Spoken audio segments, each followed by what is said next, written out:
வார்த்தைக்கு நேராக நம்முடைய கவனத்தை நாம் திருப்புவோம். இந்த நாளில் நான் உங்களோடு கூட முக்கியமான ஒரு காரியத்தை குறித்து நான் பேச போகிறேன். முழு கவனத்தோடு நீங்கள் கவனிக்கும்படி உங்களை அன்பாய் நான் கேட்கிறேன். சிறு பிள்ளைங்கள் சண்டே கிளாஸ் போங்க.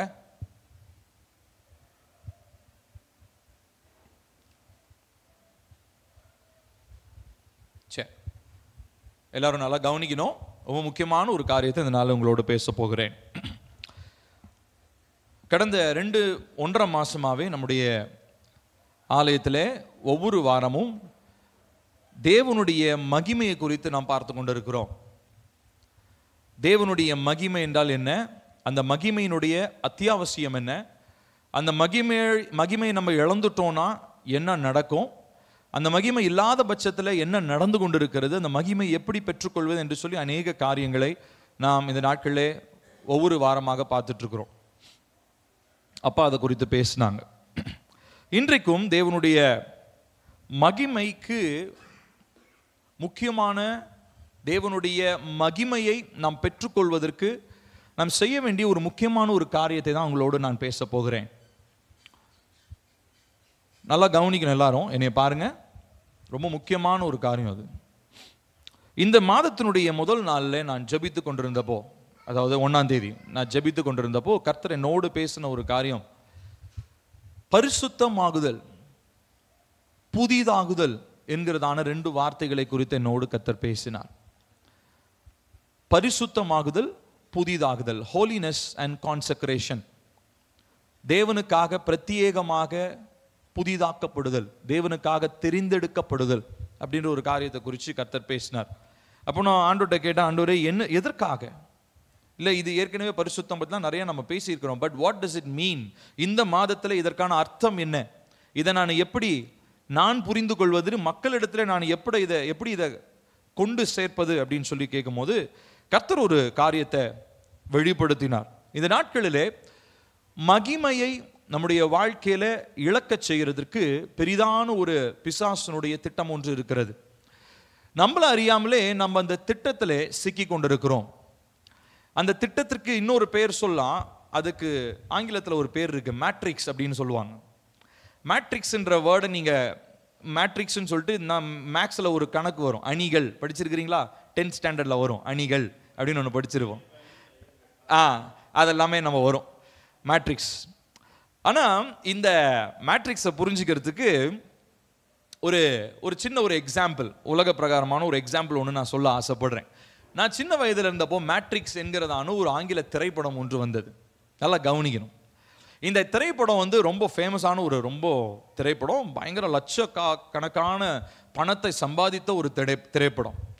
அந்த திரைப்படத்தினுடைய பேசிக் என்ன அப்படின்னு சொல்லி பார்த்தீங்கன்னா, இந்த நம்ம நார்மலாக இருக்கக்கூடிய இந்த உலகத்திலிருந்து மனிதன், அங்கே இருக்கிறதான அந்த கதாநாயகர்கள், அந்த கதாநாயகனோடு இருக்கிறதான குழு என்ன பண்ணுவாங்கன்னா, ஒரு மெஷின் மாதிரி வச்சுருப்பாங்க. அந்த மெஷினில் இவங்களுக்கு தலைக்கு பின்னாடி இவர்களுடைய மூளை பகுதியிலே ஒரு சின்ன ஒரு பிளக்கு சொருகிற ஒரு சாக்கெட் மாதிரி ஒன்று தலைக்கு பின்னாடி மாட்டியிருப்பாங்க. இது என்ன நடக்கும் அப்படின்னா, இவங்க போய் அந்த ஒரு படுக்கை மாதிரி, இரும்பு படுக்கை மாதிரி இருக்கும், அந்த படுக்கையில் போய் படுத்துக்கொள்ளும் பொழுது அவங்களுடைய அந்த தலையில் இருக்கிற அந்த சாக்கெட்டில் ஒரு பின்னு மாதிரி சொருவிடும். அப்போ இவங்க என்ன ஆயிடுவாங்கன்னா, இவங்களுடைய மூளையில இவங்க ஒரு மேட்ரிக்ஸ் உலகத்திற்குள்ள போயிடுவாங்க. மேட்ரிக்ஸ் உலகம்னா கம்ப்யூட்டர் உலகத்துக்குள்ள போயிடுவாங்க. நான் சொல்றது புரியுதா? நிஜ உலகில இருந்து அவங்க என்ன பண்ணுவாங்க, கம்ப்யூட்டர் உலகத்துக்குள்ள போயிடுவாங்க. நல்லா கவனிக்கணும், ரொம்ப முக்கியமான ஒரு காரியம். இப்போ அதுலயே பாத்தீங்கன்னா உள்ள போயிட்டு அங்க அந்த கம்ப்யூட்டர் உலகத்துல அந்த மேட்ரிக்ஸ் வேர்ல்டுக்குள்ள வில்லன்கள்லாம் இருப்பாங்க. அந்த வில்லன்கள்லாம் சண்டை போடுவாங்க, இதெல்லாம் இருக்கும். இது ஒரு திரைப்படம், ரொம்ப சுவாரஸ்யமான ஒரு திரைப்படம். நான் ஸ்கூல் டேஸில் நான் இருந்தப்போ வந்த முதல் திரைப்படம். அதுக்கப்புறம் 4-5 பார்ட்லாம் வந்துருச்சு. பயங்கரமாக உலக புகழ் பெற்ற ஒரு திரைப்படம்னு வச்சுக்கோங்களேன். சரி, இப்போ இதை வெறுமனே ஒரு சுவாரஸ்யமான ஒரு காரியமாக பார்க்கறத விட இன்னைக்கு அதே ஒரு காரியத்தை உங்களுக்கு உதாரணமாக வைத்து நான் பேச ஆசைப்படுகிறேன். இன்னைக்கு இதே போலதான் நிறைய பேருடைய வாழ்க்கையில நம்மள அறியாமலே நம்ம ஒரு மேட்ரிக்ஸ்குள்ள இருக்கிறோம். நல்லா கவனிக்கணும். இப்போ இந்த திரைப்படத்தில் நல்லா கவனிங்க, இந்த திரைப்படத்தில் இவங்க படுத்திருப்பாங்க இல்லையா, அவங்களுடைய மூளை பகுதி அந்த கம்ப்யூட்டர் உலகத்துக்குள்ள ஓடிட்டு இருக்கும், அந்த காட்சிகள்லாம் வரும். ஆனா நிஜ உலகத்துல இவங்களுடைய சரீரத்துல என்ன நடந்தாலும் இவங்களுக்கு தெரியாது. சொல்றது புரியுதா? சரீரத்துல இவங்களை பக்கத்துல ஒருத்தன் துப்பாக்கி வச்சு சுடுறான், ஏதாவது பண்ணா கூட உங்களுக்கு எதுவுமே தெரியாது. ஏன்னா இவங்க அன்கான்சியஸ் ஸ்டேட்டுக்கு போயிடுவாங்க. மூளை, அதாவது அவங்களுடைய மூளை வேலை செய்யாது. ஏன்னா அவங்க மூளை ஃபுல்லா இப்போ கம்ப்யூட்டர் உலகத்துக்குள்ள வந்துருச்சு. இந்த மாதிரி ஒரு ஒரு கதையோட்டத்துக்கு பின்னாடி அந்த திரைப்படத்தை எடுத்திருந்தாங்க. சரி, இப்போ இதே மாதிரி தான் நிஜத்துல, அதாவது தேவன் கொடுக்கிறதான காரியங்கள்ல வாழ வேண்டிய நம்போ இன்னைக்கு எல்லாரும் மேட்ரிக்ஸ் உலகத்திலே சிக்கி கொண்டதை போல நம்மளுடைய மூளை பகுதி, நம்மளுக்கு முக்கியமான பார்ட் இந்த தலை இல்லையா, இந்த மூளை பகுதி என்ன இருக்குன்னா இன்னைக்கு நிறைய பேர் மேட்ரிக்ஸ்குள்ள சிக்கிக்கிட்டு இருக்கிறாங்க. நிறைய பேர் தங்களை அறியாமலே அவர்களுடைய வளர்ந்த விதங்களோ தங்கள் கற்றுக்கொண்ட விதங்களோ அநேக காரியங்களினாலே அவங்க என்ன பண்றாங்கன்னா தங்களுடைய மூளை பகுதி வேற ஏதோ ஒரு காரியத்திற்கு அவங்க விட்டு கொடுத்துட்டாங்க. இதனால மேற்கொண்டது என்ன அப்படின்னு சொல்லி பார்த்தீங்கன்னா மாயை, டிசப்ஷன், மாயை என்கிறதான ஒரு காரியம் அவர்களை மேற்கொண்டுச்சு. இப்போ நான் சொன்னேன் இல்லைங்களா, இந்த திரைப்படத்தில் இந்த கம்ப்யூட்டர் வேர்ல்டுக்குள்ள போயிட்டாங்க, மேட்ரிக்ஸ் வேர்ல்டுக்குள்ள போயிட்டாங்கன்னா அவங்களுக்கு நிஜ சரீரத்தில் நடக்கிறது எதுவுமே தெரியாது, உணர்வற்றவர்களாக அன்கான்சியஸா இருப்பாங்க. இப்போ இதே போலதான் நிறைய பேரால இந்த நாட்களில் தேவ மகிமையை குறித்து நாம் பேசியும் அவங்களுக்கு உணர்வு இல்லை. ஏன்னா அவங்க நிஜ உலகத்திலே அவங்க இல்லை. அவங்களுடைய மூளை பகுதி இன்னைக்கு வேற ஏதோ ஒரு காரியத்தினாலே ஆட்கொள்ளப்பட்டிருக்கிறது. இன்னைக்கு நான் செய்திக்கு தலைப்பாக வைத்திருக்கிறது escape the matrix of deception. மாயை என்கிறதான அணியிலிருந்து வெளியே வர வேண்டும். இன்னைக்கு எல்லாருடைய மூளை பகுதியுமே பயங்கரமான ஒரு மாயையிலே கட்டப்பட்டிருக்கிறது. 1.5 மாசமா நம்ம இங்க வாரம் வாரம் க்ளோரி க்ளோரி க்ளோரின்னு பேசிக்கிட்டே இருக்கிறோம்.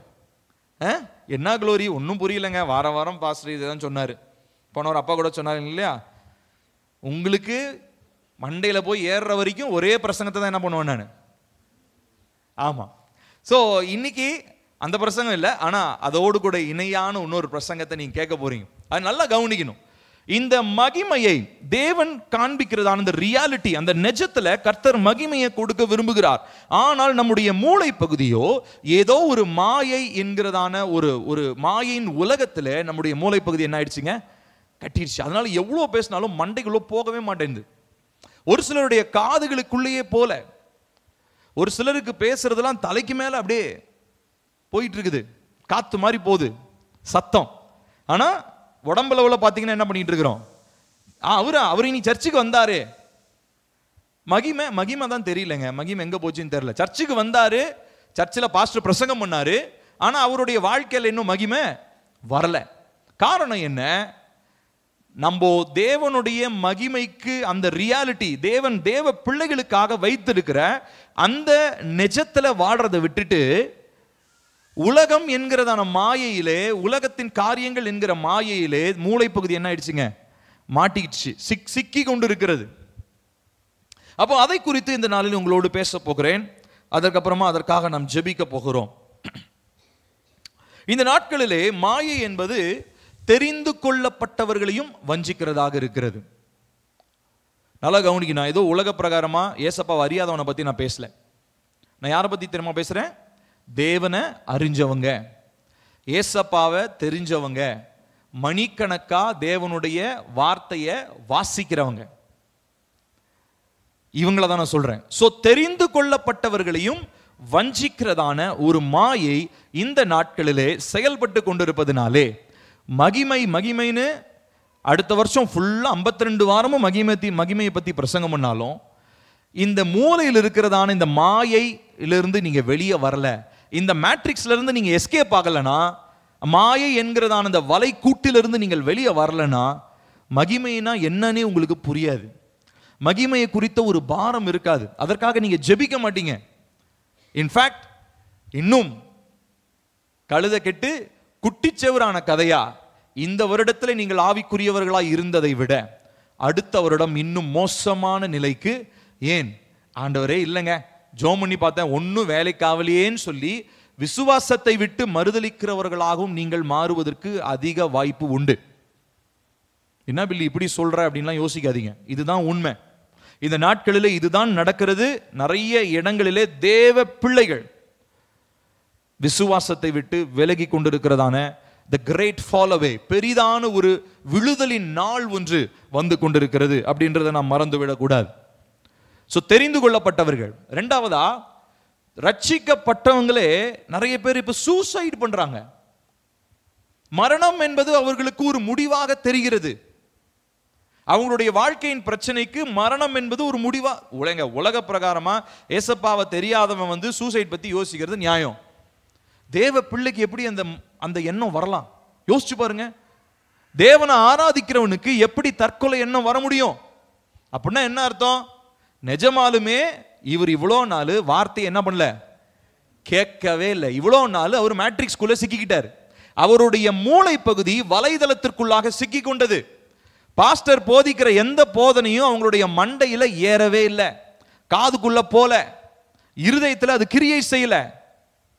அவங்களுடைய வாழ்க்கையில, அவங்களுடைய நல்ல கவனிக்கிற அவங்களுடைய வாழ்க்கையில இந்த போதனைகள், ஜீவன், தேவன் தருகிறதான நித்திய வாழ்க்கை, இதை பத்திலாம் யோசனையே இல்லை.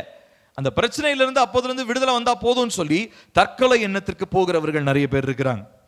இந்த நாட்களிலே தேவனால் தெரிந்து கொள்ளப்பட்ட யுத்த வீரர்கள், தேவனுக்காக முன்களத்தில் நின்று ஸ்பிரிச்சுவல் வார்ஃபேர் செய்ய வேண்டியதான மனிதர்கள், கண்களின் இச்சை, மாம்சத்தின் இச்சை, ஜீவனத்தின் பெருமை, இந்த 3 விஷயத்துல விழுந்து போறாங்களே. எப்படிங்க இதெல்லாம் நடக்கும்? ஏசப்பா ரொம்ப தெளிவா முன்னக்கூட்டியே சொல்லி வச்சிருந்தார். கடைசி நாள்ல இந்த மாதிரிலாம் நடக்கும்பா. அதனால நீ இதை பார்த்து நீ என்ன ஆயிடாத, நீ வந்து ரொம்ப கஷ்டப்படுறாத, நீ ரொம்ப வருத்தப்படாத, இல்ல நீ ஷாக் ஆயிடாத. நம்மளுடைய வாழ்க்கையில ரொம்ப ரொம்ப முக்கியமானது என்ன அப்படின்னா, விசுவாசத்தை காத்துக்கொள்ள வேண்டும். ஹல்லேலூயா. ஏன்னா இந்த நாட்களிலே ரட்சிக்கப்பட்டவர்களும் கள்ள உபதேசங்கள், தற்கொலை எண்ணங்கள், இச்சைகள், மோகங்கள், அடிமைத்தனங்களிலே ஊழியக்காரன் முதற்கொண்டு விசுவாசி வரைக்கும் விழுந்து போகிறதான நாட்களாக இந்த நாட்கள் இருக்கிறது. இந்த நாட்களிலே கர்த்தர் நம்மை அழைக்கிறார். ஆண்டவர் நம்மளை பார்த்து நம்மளை பிரத்யேகமா தெரிந்தெடுத்தது எதுக்காக ரத்தம் சிந்தி மீட்டாருன்றத புரியாமலே நிறைய பேர் இன்னும் இருக்கிறாங்க. அதனாலதான் கடைசி நாட்களிலே கர்த்தர் வெளிப்படுத்தக்கூடிய மகிமையை குறித்ததான வாஞ்சை அவர்களிடத்திலே இல்லை. இந்த நாளிலே ஒரு வசனத்தை வாசிச்சு நம்ம இதுல இருந்து நாம் தியானிக்க போகிறோம். 2 தெசலோனிக்கேயர் 2வது அதிகாரம் 1 - 3 வசனங்கள். 2 தெசலோனிக்கேயர் 2வது அதிகாரம் 1 - 3 வசனங்கள். எடுத்துட்டீங்களா? சேர்ந்து வாசிப்போமா? அன்றியும் சகோதரரே, நம்முடைய கர்த்தராகிய இயேசு கிறிஸ்துவின் வருகையையும் நாம் அவரிடத்திலே சேர்க்கப்படுவதையும் குறித்து நாங்கள் உங்களை வேண்டிக் கொள்ளுகிறது என்னவென்றால், ஒரு ஆவியினாலாவது வார்த்தையினாலாவது எங்களிடத்திலிருந்து வந்ததாய் தோன்றுகிற ஒரு நிருபத்தினாலாவது கிறிஸ்துவனுடைய நாள் சமீபமாய் இருக்கிறதாக சொல்லப்பட்டால் உடனே சஞ்சலப்படாமலும் கலங்காமலும் இருங்கள். ஒரு ஆவியினாலாவது வார்த்தையினாலாவது எங்களிடத்திலிருந்து வந்ததாய் தோன்றுகிற ஒரு நிருபத்தினாலாவது கிறிஸ்துவனுடைய நாள் சமீபமாய் இருக்கிறதாக சொல்லப்பட்டால் உடனே சஞ்சலப்படாமலும் கலங்காமலும் இருங்கள். அடுத்து 3வது வசனம். எவ்விதத்தினாலும் ஒருவனும் உங்களை மோசம் போகாதபடிக்கு எச்சரிக்கையாயிருங்கள். ஏனெனில் விசுவாச துரோகம் முந்தி நேரிட்டு கேட்டின் மகனாகிய பாவ மனுஷன் வெளிப்பட்டால் ஒழிய அந்த நாள் வராது. 3வது வசனத்தில் வாசிக்கிறோம். உங்களில் ஒருவனும் மோசம் போகாதபடி எச்சரிக்கையாயிருங்கள். ஏனெனில் விசுவாச, அந்த வார்த்தையை சத்தமா படிங்க, விசுவாச, இன்னும் கொஞ்சம் சத்தமா, விசுவாச துரோகம், விசுவாச துரோகம் முந்தி ஏற்பட்டு, அந்த முந்தி அந்த நாட்கள் தான் இப்ப நம்ம இருக்கிறோம். விசுவாச துரோகம் நடந்து கொண்டிருக்கிறது. Many people are falling away from faith. விசுவாசத்தை விட்டு விழுந்து போகிற மனிதர்கள் நிறைய பேர் இருக்கிறாங்க. இயேசுவை ரொம்ப பவர்ஃபுல்லா அக்கினியா ஜோமண்ணி அப்படியேலாம் ஆண்டவர் பிரசன்னத்திலே இருந்தவங்க இன்னைக்கு எங்க போனாங்கன்னே தெரியல. தேடுனாலும் உங்களை கண்டுபிடிக்க முடியல. ஆளுங்களை காணோம்.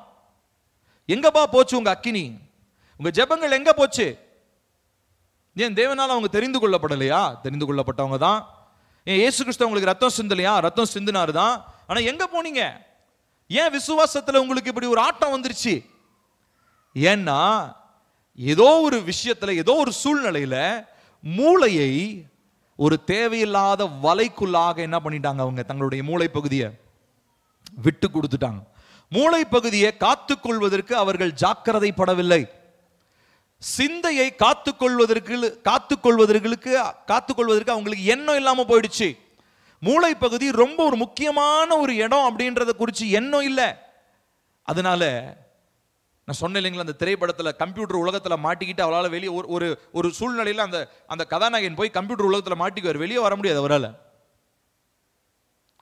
இந்த மாதிரி தான் இன்னைக்கு நிறைய பேர் அந்த மேட்ரிக்ஸ்ல போய் மாட்டிக்கிட்டாங்க. மாயை என்கிறதான வலையிலே சிக்கி கொண்டு கர்த்தருடைய மகிமை மகிமன் 1.5 மாசமா பேசுறோம், ஒண்ணுமே மண்டைக்கு ஏற மாட்டேங்குது. ஏன்னா அவங்க மைண்டில் இருக்கிறது எல்லாமே உலக பிரகாரமா இருக்கக்கூடிய காரியங்கள். நாளைக்கு நான் என்ன பண்ணணும்? இந்த கடனை அடைக்கிறதுக்கு நான் என்ன பண்ணணும்?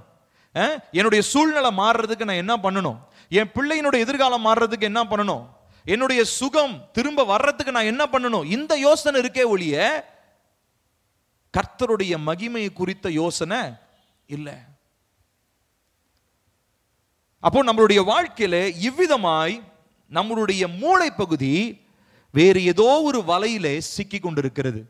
You are not who you are. நீங்கள் நீங்களாகவே இல்லை. ஏன்னா நீங்க இயேசுவின் ரத்தத்தினால மீட்கப்பட்ட தேவ பிள்ளைகளா இருப்பீர்கள் என்று சொன்னால், இந்த நாட்களிலே பேசுகிற தேவ மகிமையை குறித்த உணர்வு உங்களுடைய இருதயத்தை கிண்டும், அது தூண்டும். இருதயத்தில் உங்களால் அமைதியாக இருக்க முடியாது. நீங்க அதற்காக ஏங்குவீங்க. அந்த ஏக்கம் ஆட்டோமேட்டிக்கா வரும். இன்னைக்கு ஏன் வரல அப்படின்னா, இங்க பேசுறோம், காதல கேட்கிற மாதிரி இருக்கு, மண்டைக்குள்ளேயும் போக மாட்டேங்குது, இருதயத்துக்குள்ளேயும் போக மாட்டேங்குது. அப்போ மூளை பகுதி வேற எங்கேயோ கட்டப்பட்டு இருக்கிறது, இல்ல மூளை பகுதி வேற ஏதோ ஒரு காரியத்தை சார்ந்து இருக்கிறது. இன்னைக்கு நம்ம அதற்காக நம்ம ஜெபம் பண்ண போறோம். ஆண்டவரே, என்னுடைய சிந்தையில் இருக்கிறதான மாய வலையிலிருந்து என்ன விடுதலை பண்ணுங்க. மகிமையை குறித்து என் குடும்பத்தில் ஒரு தெளிவு வரணும், ஒரு ஃபயர் இருக்கணும். எங்களுடைய குடும்பத்தில், எங்க குடும்பத்தில் மகிமையை குறித்த ஒரு ஏக்கம் உண்டாகணும். நாங்கள் இதை குறித்து சோர்ந்து போகிறவங்களா நாங்கள் இருக்கக்கூடாது என்கிறதான ஒரு ஜெபத்தை இந்த நாளிலே நாம் ஏறெடுக்க வேண்டியது அவசியமாக இருக்கிறது. இந்த நாட்களிலே இந்த மேட்ரிக்ஸ், இந்த மாய வலை என்பது இருளாய் இருக்கிறது என்கிறதான எண்ணம் நம்ம விட்டு போயிடுச்சு. We think that the world is having a bright future. இந்த உலகத்திலே ஒரு பிரகாசமான ஒரு எதிர்காலம் நம்மளை நோக்கி காத்துட்டு இருக்குடா அப்படின்னு சொல்லி இந்த உலகம் மாயையான ஒரு வெளிச்சத்தை காண்பித்துக் கொண்டிருக்கிறது. ஆனா அந்த வெளிச்சம் நிரந்தரமா இருக்க போவது இல்லை.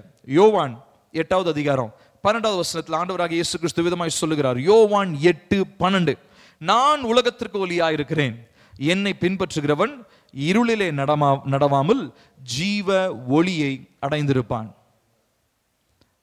RSS காரங்க நக்கலாய் விதமா ஒரு கேள்வி கேட்பாங்க. இயேசு கிறிஸ்து உலகத்தின் ஒளியாய் இருந்தால் ஏன் கரண்ட் கட் ஆகுது? அட மட சாம்பிராணி, மட சாம்பிராணியே, உலகத்தில் இருக்கிற அழிந்து போகக்கூடிய மாய ஒளியை பற்றி இயேசு பேசல.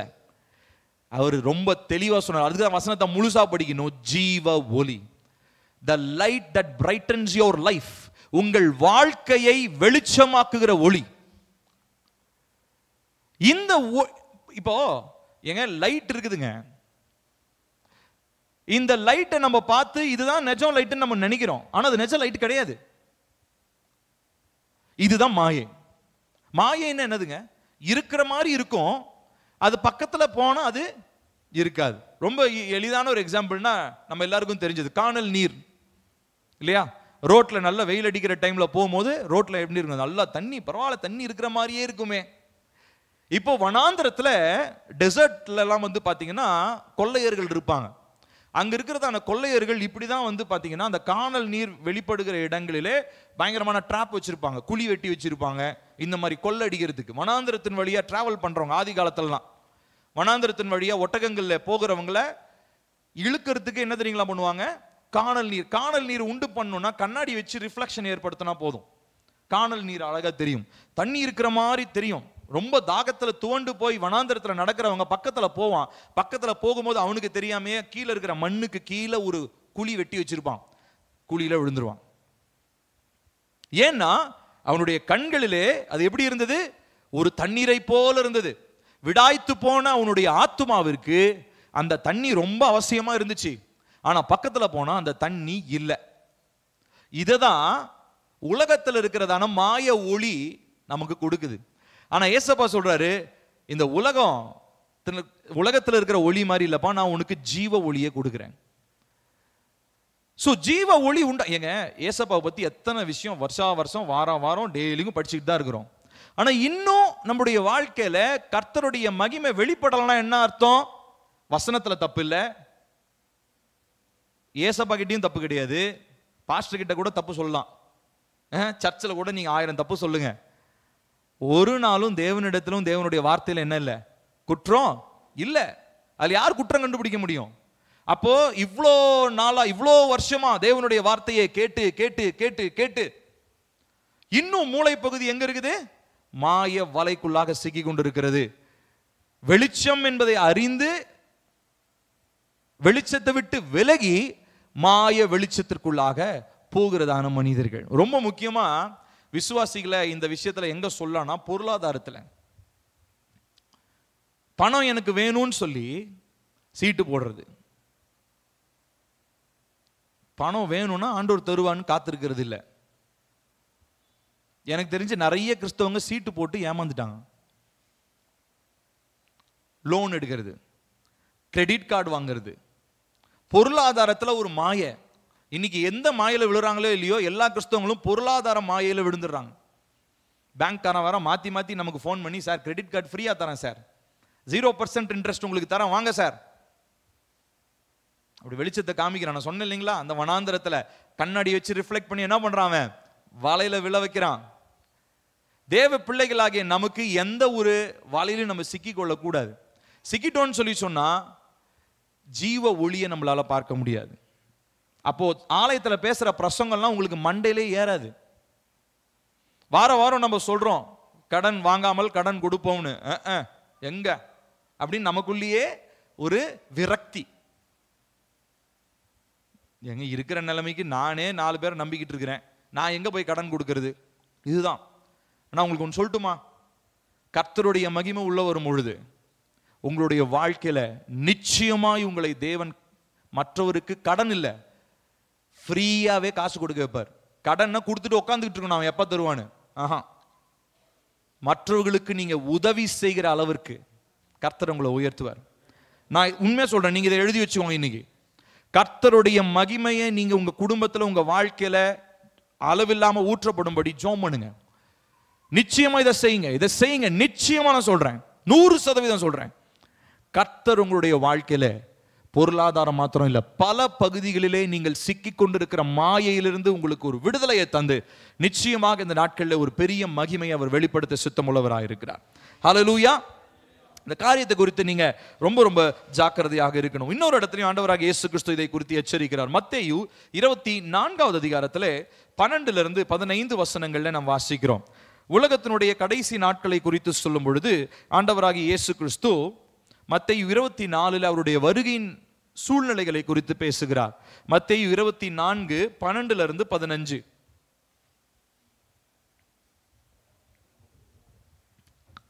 சேர்ந்து வாசிப்போமா? அக்கிரமம் மிகுதியாவதினால் அநேகருடைய அன்பு தணிந்து போகும், முடிவு பரியந்தம் நிலை நிற்பவனே ரட்சிக்கப்படுவான்.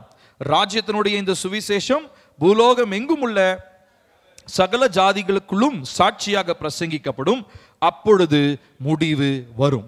ஆண்டவராக இயேசு கிறிஸ்து இந்த மாயை குறித்து அவர் எச்சரிக்கிறார். அக்கிரமம் மிகுதியாவதினால் அநேகருடைய அன்பு தணிந்து போகும். அடுத்ததா சொல்றாரு, முடிவு பரியந்தம் நிலை நிற்பவனே ரட்சிக்கப்படுவான். ஏன்னா விசுவாச துரோகம்ன்றது நடந்து கொண்டிருக்கிறது. உங்கள் அந்த விசுவாசம் துரோகம் தொடரத்துக்கு நீங்க அனுமதிக்காதீங்க. விசுவாச துரோகம் நம்ம குடும்பத்துல நம்ம வாழ்க்கையில நடக்க கூடாதுன்னா நம்ம மேல ஒரு ஒரு ஒரு ஒரு ஒரு மூடுதல், ஒரு கவரிங் ஒன்று அவசியம். அது என்ன தெரியுங்களா? மகிமை என்கிறதான ஒரு திரையினாலே நாம் மூடப்பட்டிருந்தோம்னா இந்த மாயை என்கிறதான வலையில நம்ம நிச்சயமா சிக்கிக்கொள்ள மாட்டோம். So as you desire for God's glory, தேவனுடைய மகிமைக்காக நீங்க ஆசைப்படும் பொழுது உலகத்தினுடைய மாயிலிருந்து நீங்க விடுவிக்கப்படுவீங்க. ஹல்லேலூயா. ஒரே வழி அதுதாங்க.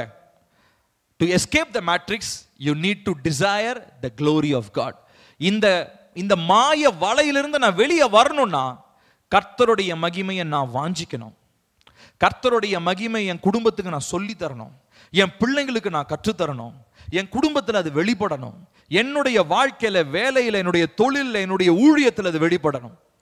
இது இல்லைன்னு சொல்லி சொன்னா வெகு சீக்கிரத்தில் நம்மளும் மாய வலையில போய் உட்காந்துட்டு விசுவாச துரோகம் செய்கிறவர்களாக நாம் இருப்போம்.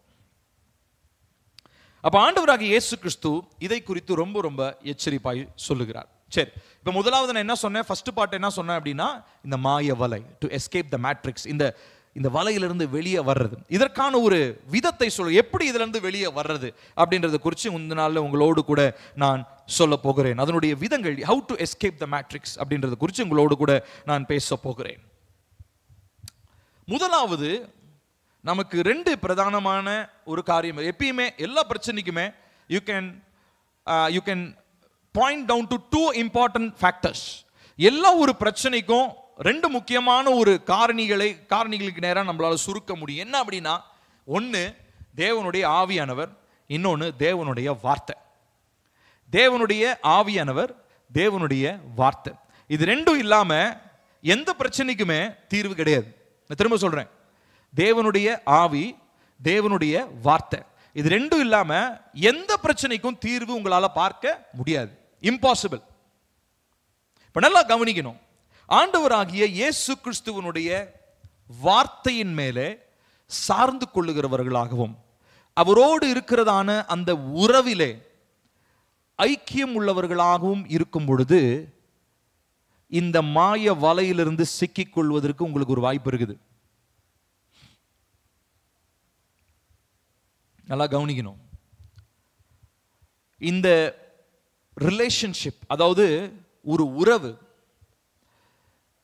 ஆண்டவராகிய இயேசு கிறிஸ்துவோடு இருக்கிற உறவுல நீங்க ஸ்ட்ராங்கா, உறுதியா, அசைக்கப்படாத ஒரு நிலையில நீங்க இருப்பீங்கன்னா நிச்சயமா இந்த மாய வலையிலிருந்து உங்களால வெளியே வர முடியும். இன்ஃபேக்ட் மாய வலை உங்களை பற்றி கொள்ள முடியாது. ஆண்டவரோடு கூட உறவில் இருக்கிறவங்களால மாத்திரம் தான் இப்போ மாசமா 1.5 மாசமா நம்ம பேசுற மகிமை மகிமை மகிமைன்றது புரியும். மற்றவங்களுக்கு மகிமைனா ஒண்ணுமே மண்டையிலே ஏறாது. ஸோ இப்போ முதலாவது, மகிமையை குறித்து உங்களுக்கு புரியல, உங்ககிட்ட ஆசை இல்லைன்னா உங்களை நீங்களே ஆராய்ந்து பாருங்க. உங்களுக்கும் ஏசப்பாக்கு இருக்கிறதான உறவுல ஏதோ ஒரு பிரச்சனை வந்துருச்சு. சரி, எல்லாரும் என்னை கவனிக்கணும். இப்போ படிக்க தெரிஞ்சவங்க நிறைய பேர் இருக்கிறீங்க, படிக்க தெரியாதவங்க கொஞ்சம் பேர் தான் இருக்கிறீங்க. நான் உங்ககிட்ட ஒரு கேள்வி கேட்கிறேன். கையெல்லாம் தூக்க வேணாம், சரியா? கை தூக்க வேணாம். ஏன்னா ரொம்ப சென்சிட்டிவான ஒரு கேள்வி. எத்தனை பேர் பைபிளை ஒரு தாட்டினாச்சும் ஃபுல்லா படிச்சு முடிச்சிருக்கிறீங்க? யோசிச்சு பாருங்க. ஒரு தாட்டி, ஆதி ஆகமத்துல இருந்து ஆரம்பிச்சு வெளிப்படுத்தின விசேஷம் வரைக்கும் நான் ஒரு தாட்டி படிச்சிட்டேங்க. கை தூக்க வேணாம், யோசிச்சு பாருங்க. உங்களுக்கே தெரியும் நீங்க படிச்சிருக்கீங்களா படிக்கலையா, இல்ல அங்கங்க கொஞ்சம் கொஞ்சம் படிச்சோமா, நியூ டெஸ்டமெண்ட் மட்டும் படிச்சோமா, பழைய ஏற்பாட்டில் அதை மட்டும் படிச்சோமா, இதை மட்டும் உங்களுக்கு தெரியும். இப்போ வார்த்தை என்பது தேவன் என்னை நேசித்து எனக்கு கொடுத்ததான அவருடைய கடிதம், அவர் லெட்டர். அவர் எனக்கு ஒரு லெட்டர் எழுதி கொடுத்துருக்கிறார். அதை படிச்சு அவர் யாருன்னு நான் தெரிஞ்சுக்கலாம், அவரை குறித்து என்னன்னு புரிஞ்சுக்கலாம். இப்ப எனக்கு ஒரு தாட்டி கூட அவர் எழுதின லெட்டரை படிக்கிறதுக்கு எனக்கு துப்பு இல்லையே, இப்போ நான் எப்படி உறவுல இருக்கிறேன்னு சொல்ல முடியும்? ஷேம், அவமானம். ஒரு தாட்டி கூட தேவ பிள்ளை படிக்க தெரிஞ்சவங்களை மாத்திரம் சொல்றேன், நல்லா கவனிங்க. நீங்க 1008 காரணம் சொல்லுங்க, நீங்க கலெக்டர் உத்தியோகம் கூட பாருங்க, அதை பத்தி கவலை கிடையாது. ஒரு தாட்டி கூட உங்களால பைபிளை ஒரு முறைனாச்சும் உங்களை நேசிச்சு உங்க கையில கொடுத்து, இதுதான்ப்பா நான், என்னை பத்தி தெரியணும்னா இதை புரிஞ்சுக்கோ, இதுக்காக தான், உனக்காக தான் வந்து நான் சிலுவையில ரத்தம் சிந்தினேன், உனக்காக தான் ஜீவனை கொடுத்தேன், இதை படிச்சு என்னன்னு புரிஞ்சுக்கோ, நான் உன்கிட்ட பேசுறேன் இது மூலமா அப்படின்னு சொன்னாரு. அதை நம்ம படிக்கல. ஒரு முறை கூட படிக்கலையே, எப்படி நம்மளோடு கூட நம்ம எப்படி சொல்ல முடியும் அவரோட உறவுல இருக்கிறேன்னு? அவமானம். உண்மையாலுமே நான் என்னையும் நான் ஆராய்ந்து பார்த்து தான் சொல்றேன். நான் ஒரு தாட்டி படிச்சிருக்கலாம், ஒரு தாட்டி படிச்சவங்களாம் பரவாயில்ல, நான் ஆண்டவரோட கிடையாது. ஒரு தாட்டி படிச்சிருந்தீங்கன்னா ஏன் மற்ற தாட்டி என்ன பண்ணீங்க? வருஷத்துல 2 முறைனாச்சும், குறைஞ்சது 2 தடவைனாச்சும் ஒரு வருஷத்துல படிச்சு முடிக்கணுமா இல்லையா? சரி, சும்மா எனக்கு சடங்காங்க இது. எடுத்த ஆதியாகமத்திலிருந்து அது வெளிப்படு, இது லேவியராகமெல்லாம் வந்து ஒண்ணுமே மண்டைக்கே ஏறாது. அது செய்யணும், இதை செய்யணும், என்னங்க இது, என்னங்க படிக்கிறது? நான் உங்களுக்கு ஒரு சின்ன ஒரு எக்ஸாம்பிள் சொல்றேன், நல்லா கவனிங்க. என்னுடைய ஒய்ஃப் வந்து நல்ல கதை சொல்லுவா, சரிங்களா? ஒரு சில விஷயத்தை வந்து ரொம்ப சுவாரஸ்யமா ரொம்ப நேரமா சொல்லுவா. சில நேரங்கள் எனக்கு வேலை இருந்துச்சுன்னா நான் கவனிக்க முடியாது, சீக்கிரமா விஷயத்தை சொல்லு அப்படின்னு. ஒரு சில நேரங்களில் அவ சொல்றது எனக்கு புரியாது. ஆனாலும் நான் என்ன பண்ணுவேன்னா அப்படின்னு கவனிப்பேன். நாங்கள் வாக்கிங் போகிறோம். இப்போ ரீசெண்டாக கொஞ்ச நாளாக நாங்கள் 2 பேர் சேர்ந்து அப்படியே வாக்கிங் போவோம். வாக்கிங் போகும்போது அவங்க ஃபுல்லாக பேசிக்கிட்டே வருவாங்க. பேசும்போது அப்படியே கவனிச்சுட்டே வருவேன். ஓகே, சரி. இப்போ நல்லா கவனிக்கணும். அவங்க சொன்ன விஷயத்தையே இப்போ கிட்டத்தட்ட 2016வது தடவை கூட சொல்லலாம். ஆனால் நான் என்ன பண்ண மாட்டேன்னா, கோவப்பட மாட்டேன். பில்லி உனக்கு பொறுமை இருக்குது, எனக்கு இல்லை அப்படின்லாம் சொல்ல முடியாது. கணவனானா பொறுமை அவசியம், கணவனானா பொறுமை ரொம்ப ரொம்ப அவசியம். சரி, அது நான் தெரிஞ்சுக்கிறது மாத்திரம் இல்லை. இப்போ அதை வச்சு நான் சொல்றேன், ஏன்னா என் மனைவி இத்தனை தாட்டி சொல்லியும் கோவப்படாம நான் ஏன் கேட்கிறேன்னா, ஏன்னா என் மனைவியை நான் நேசிக்கிறேன். Sometimes I don't understand what she speaking. அவள் என்ன பேசுறான்னு எனக்கு தெரியாது. ஆனால் நான் அவளை நேசிக்கிறனால அவளை கடிந்து கொள்ளாம, எல்லாரும் இருந்தாங்கன்னா எல்லாருமே சொல்லுவேன், பாப்பா விஷயத்தை மட்டும் சொல்லு அப்படின்னு. ஆனால் நான் தனியாக போகும்போது நான் பொறுமையாக நான் கேட்பேன். ஏன்னா நான் அவளை நேசிக்கிறேன். இப்போ நல்லா கவனிக்கணும், இதே தான். நிறைய நேரங்களில் வசனங்களில் நிறைய விஷயம் உங்களுக்கு புரியாமல் இருக்கலாம். பட் கீப் ரீடிங், தொடர்ந்து வாசிங்க. ஏன் தெரியுமா? நீங்க அவரை நேசிக்கிறதுக்கான ஒரே ஒரு அடையாளம், நீங்க அவரை நேசிக்கிறேன்னு ப்ரூவ் பண்றதுக்கு ஒரே ஒரு அடையாளம் என்ன தெரியுமா? அவர் சமூகத்தில் உட்கார்ந்து அவர் சொன்ன வார்த்தையை வாசிக்கிறது, தியானிக்கிறது, உங்க உள்ளத்துக்கு எடுத்துக்கொண்டு போறது. இந்த ஒரு ப்ராசஸ் உங்ககிட்ட இல்லைன்னா, நான் ஏசப்பாவோட ஐக்கியப்பட்டிருக்கிறேங்க, ஏசப்பாவோட உறவில் இருக்கிறாங்கன்னு சொல்லாதீங்க. அப்போ தயவு செஞ்சு, அதுக்காக இந்த 60 நாட்கள் கொடுத்துருக்குறோம். சரி, 60 நாட்கள் பத்தலையா, நீங்க எக்ஸ்ட்ரா டைம் கூட எடுத்து படிங்க. ஆனா ஒரு வருடத்துல 2 முறையாவது பைபிளை கண்டிப்பா முடிச்சிருக்கணும். வருடத்துல 2 முறையாவது. நல்லா கவனிக்கணும் பிரியமானவர்களே. தேவனுடைய வார்த்தையில உங்களுக்கு அது உங்களுக்கு சில நேரம் புரியாதுங்க. ஏன்னா நான் அதை அனுபவிச்சிருக்கேன். நிறைய நேரம் ஒரு சில வசனம் புரியாது. ஆனா அந்த வார்த்தை உங்களுடைய ஆத்துமாவுக்குள்ளாக உண்டாக்குகிறதான மாற்றத்தை இப்போ தெரியாது.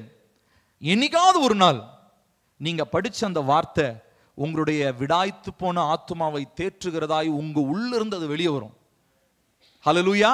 நான் சொல்றது புரியுதுங்களா? அப்போ மாயையிலிருந்து தப்பிக்கிறதுக்கான ஒரே விதம், to escape from the matrix, சிறந்த விதம் என்ன அப்படின்னா, தேவனோடு இருக்கிறதான உறவை புதுப்பித்துக் கொள்ளுதல்.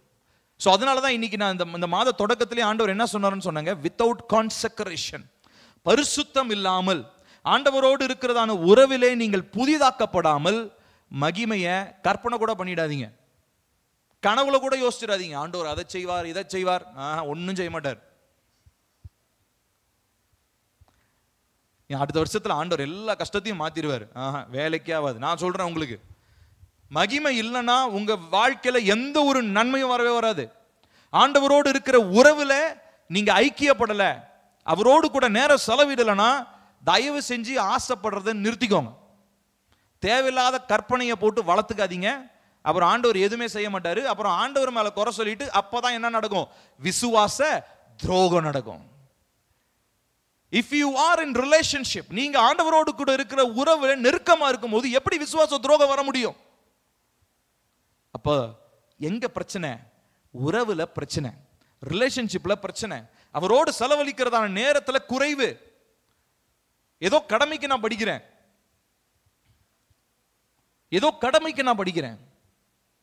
எனக்கு தெரிஞ்ச ஒரு குடும்பம் ஒருத்தவங்க இருக்கிறாங்க. அவங்க வந்து பார்த்தீங்கன்னா என்னத்துக்காக படிக்கிறாங்க அப்படின்னா, அவங்களுடைய பிள்ளைக்கு முன்னாடி படிக்கணும்னு படிப்பாங்க.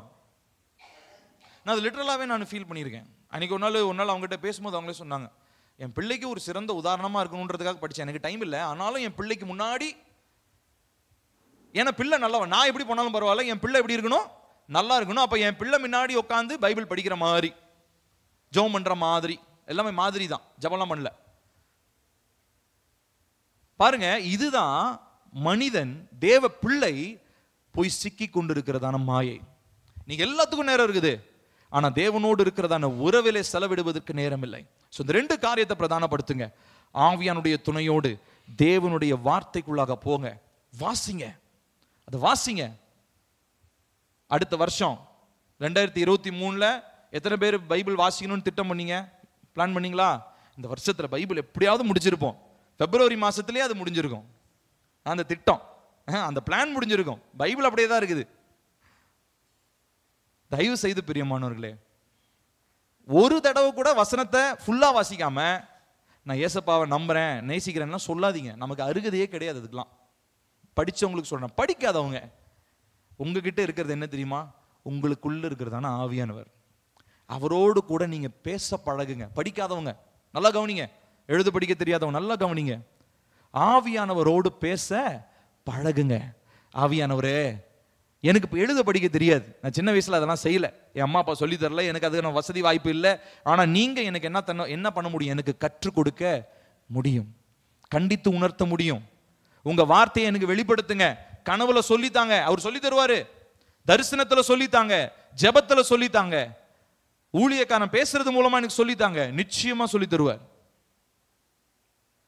ஆகையினால பிரியமானவர்களே, தேவனோடு கூட இருக்கிறதான உறவு ஒன்று மாத்திரம்தான் உங்களுடைய வாழ்க்கையில மாயையிலிருந்து வெளியே வருவதற்கு, உங்களுடைய மூளை பகுதியை விடுதலை தருவதற்கு தேவனோடு இருக்கிற உறவு தான் ரொம்ப பிரதானமானதாக இருக்கிறது. எபிரேயர் 12வது அதிகாரம் 1வது வசனம் இவ்விதமாய் சொல்லுகிறது. எடுங்க, எபிரேயர் 12:1.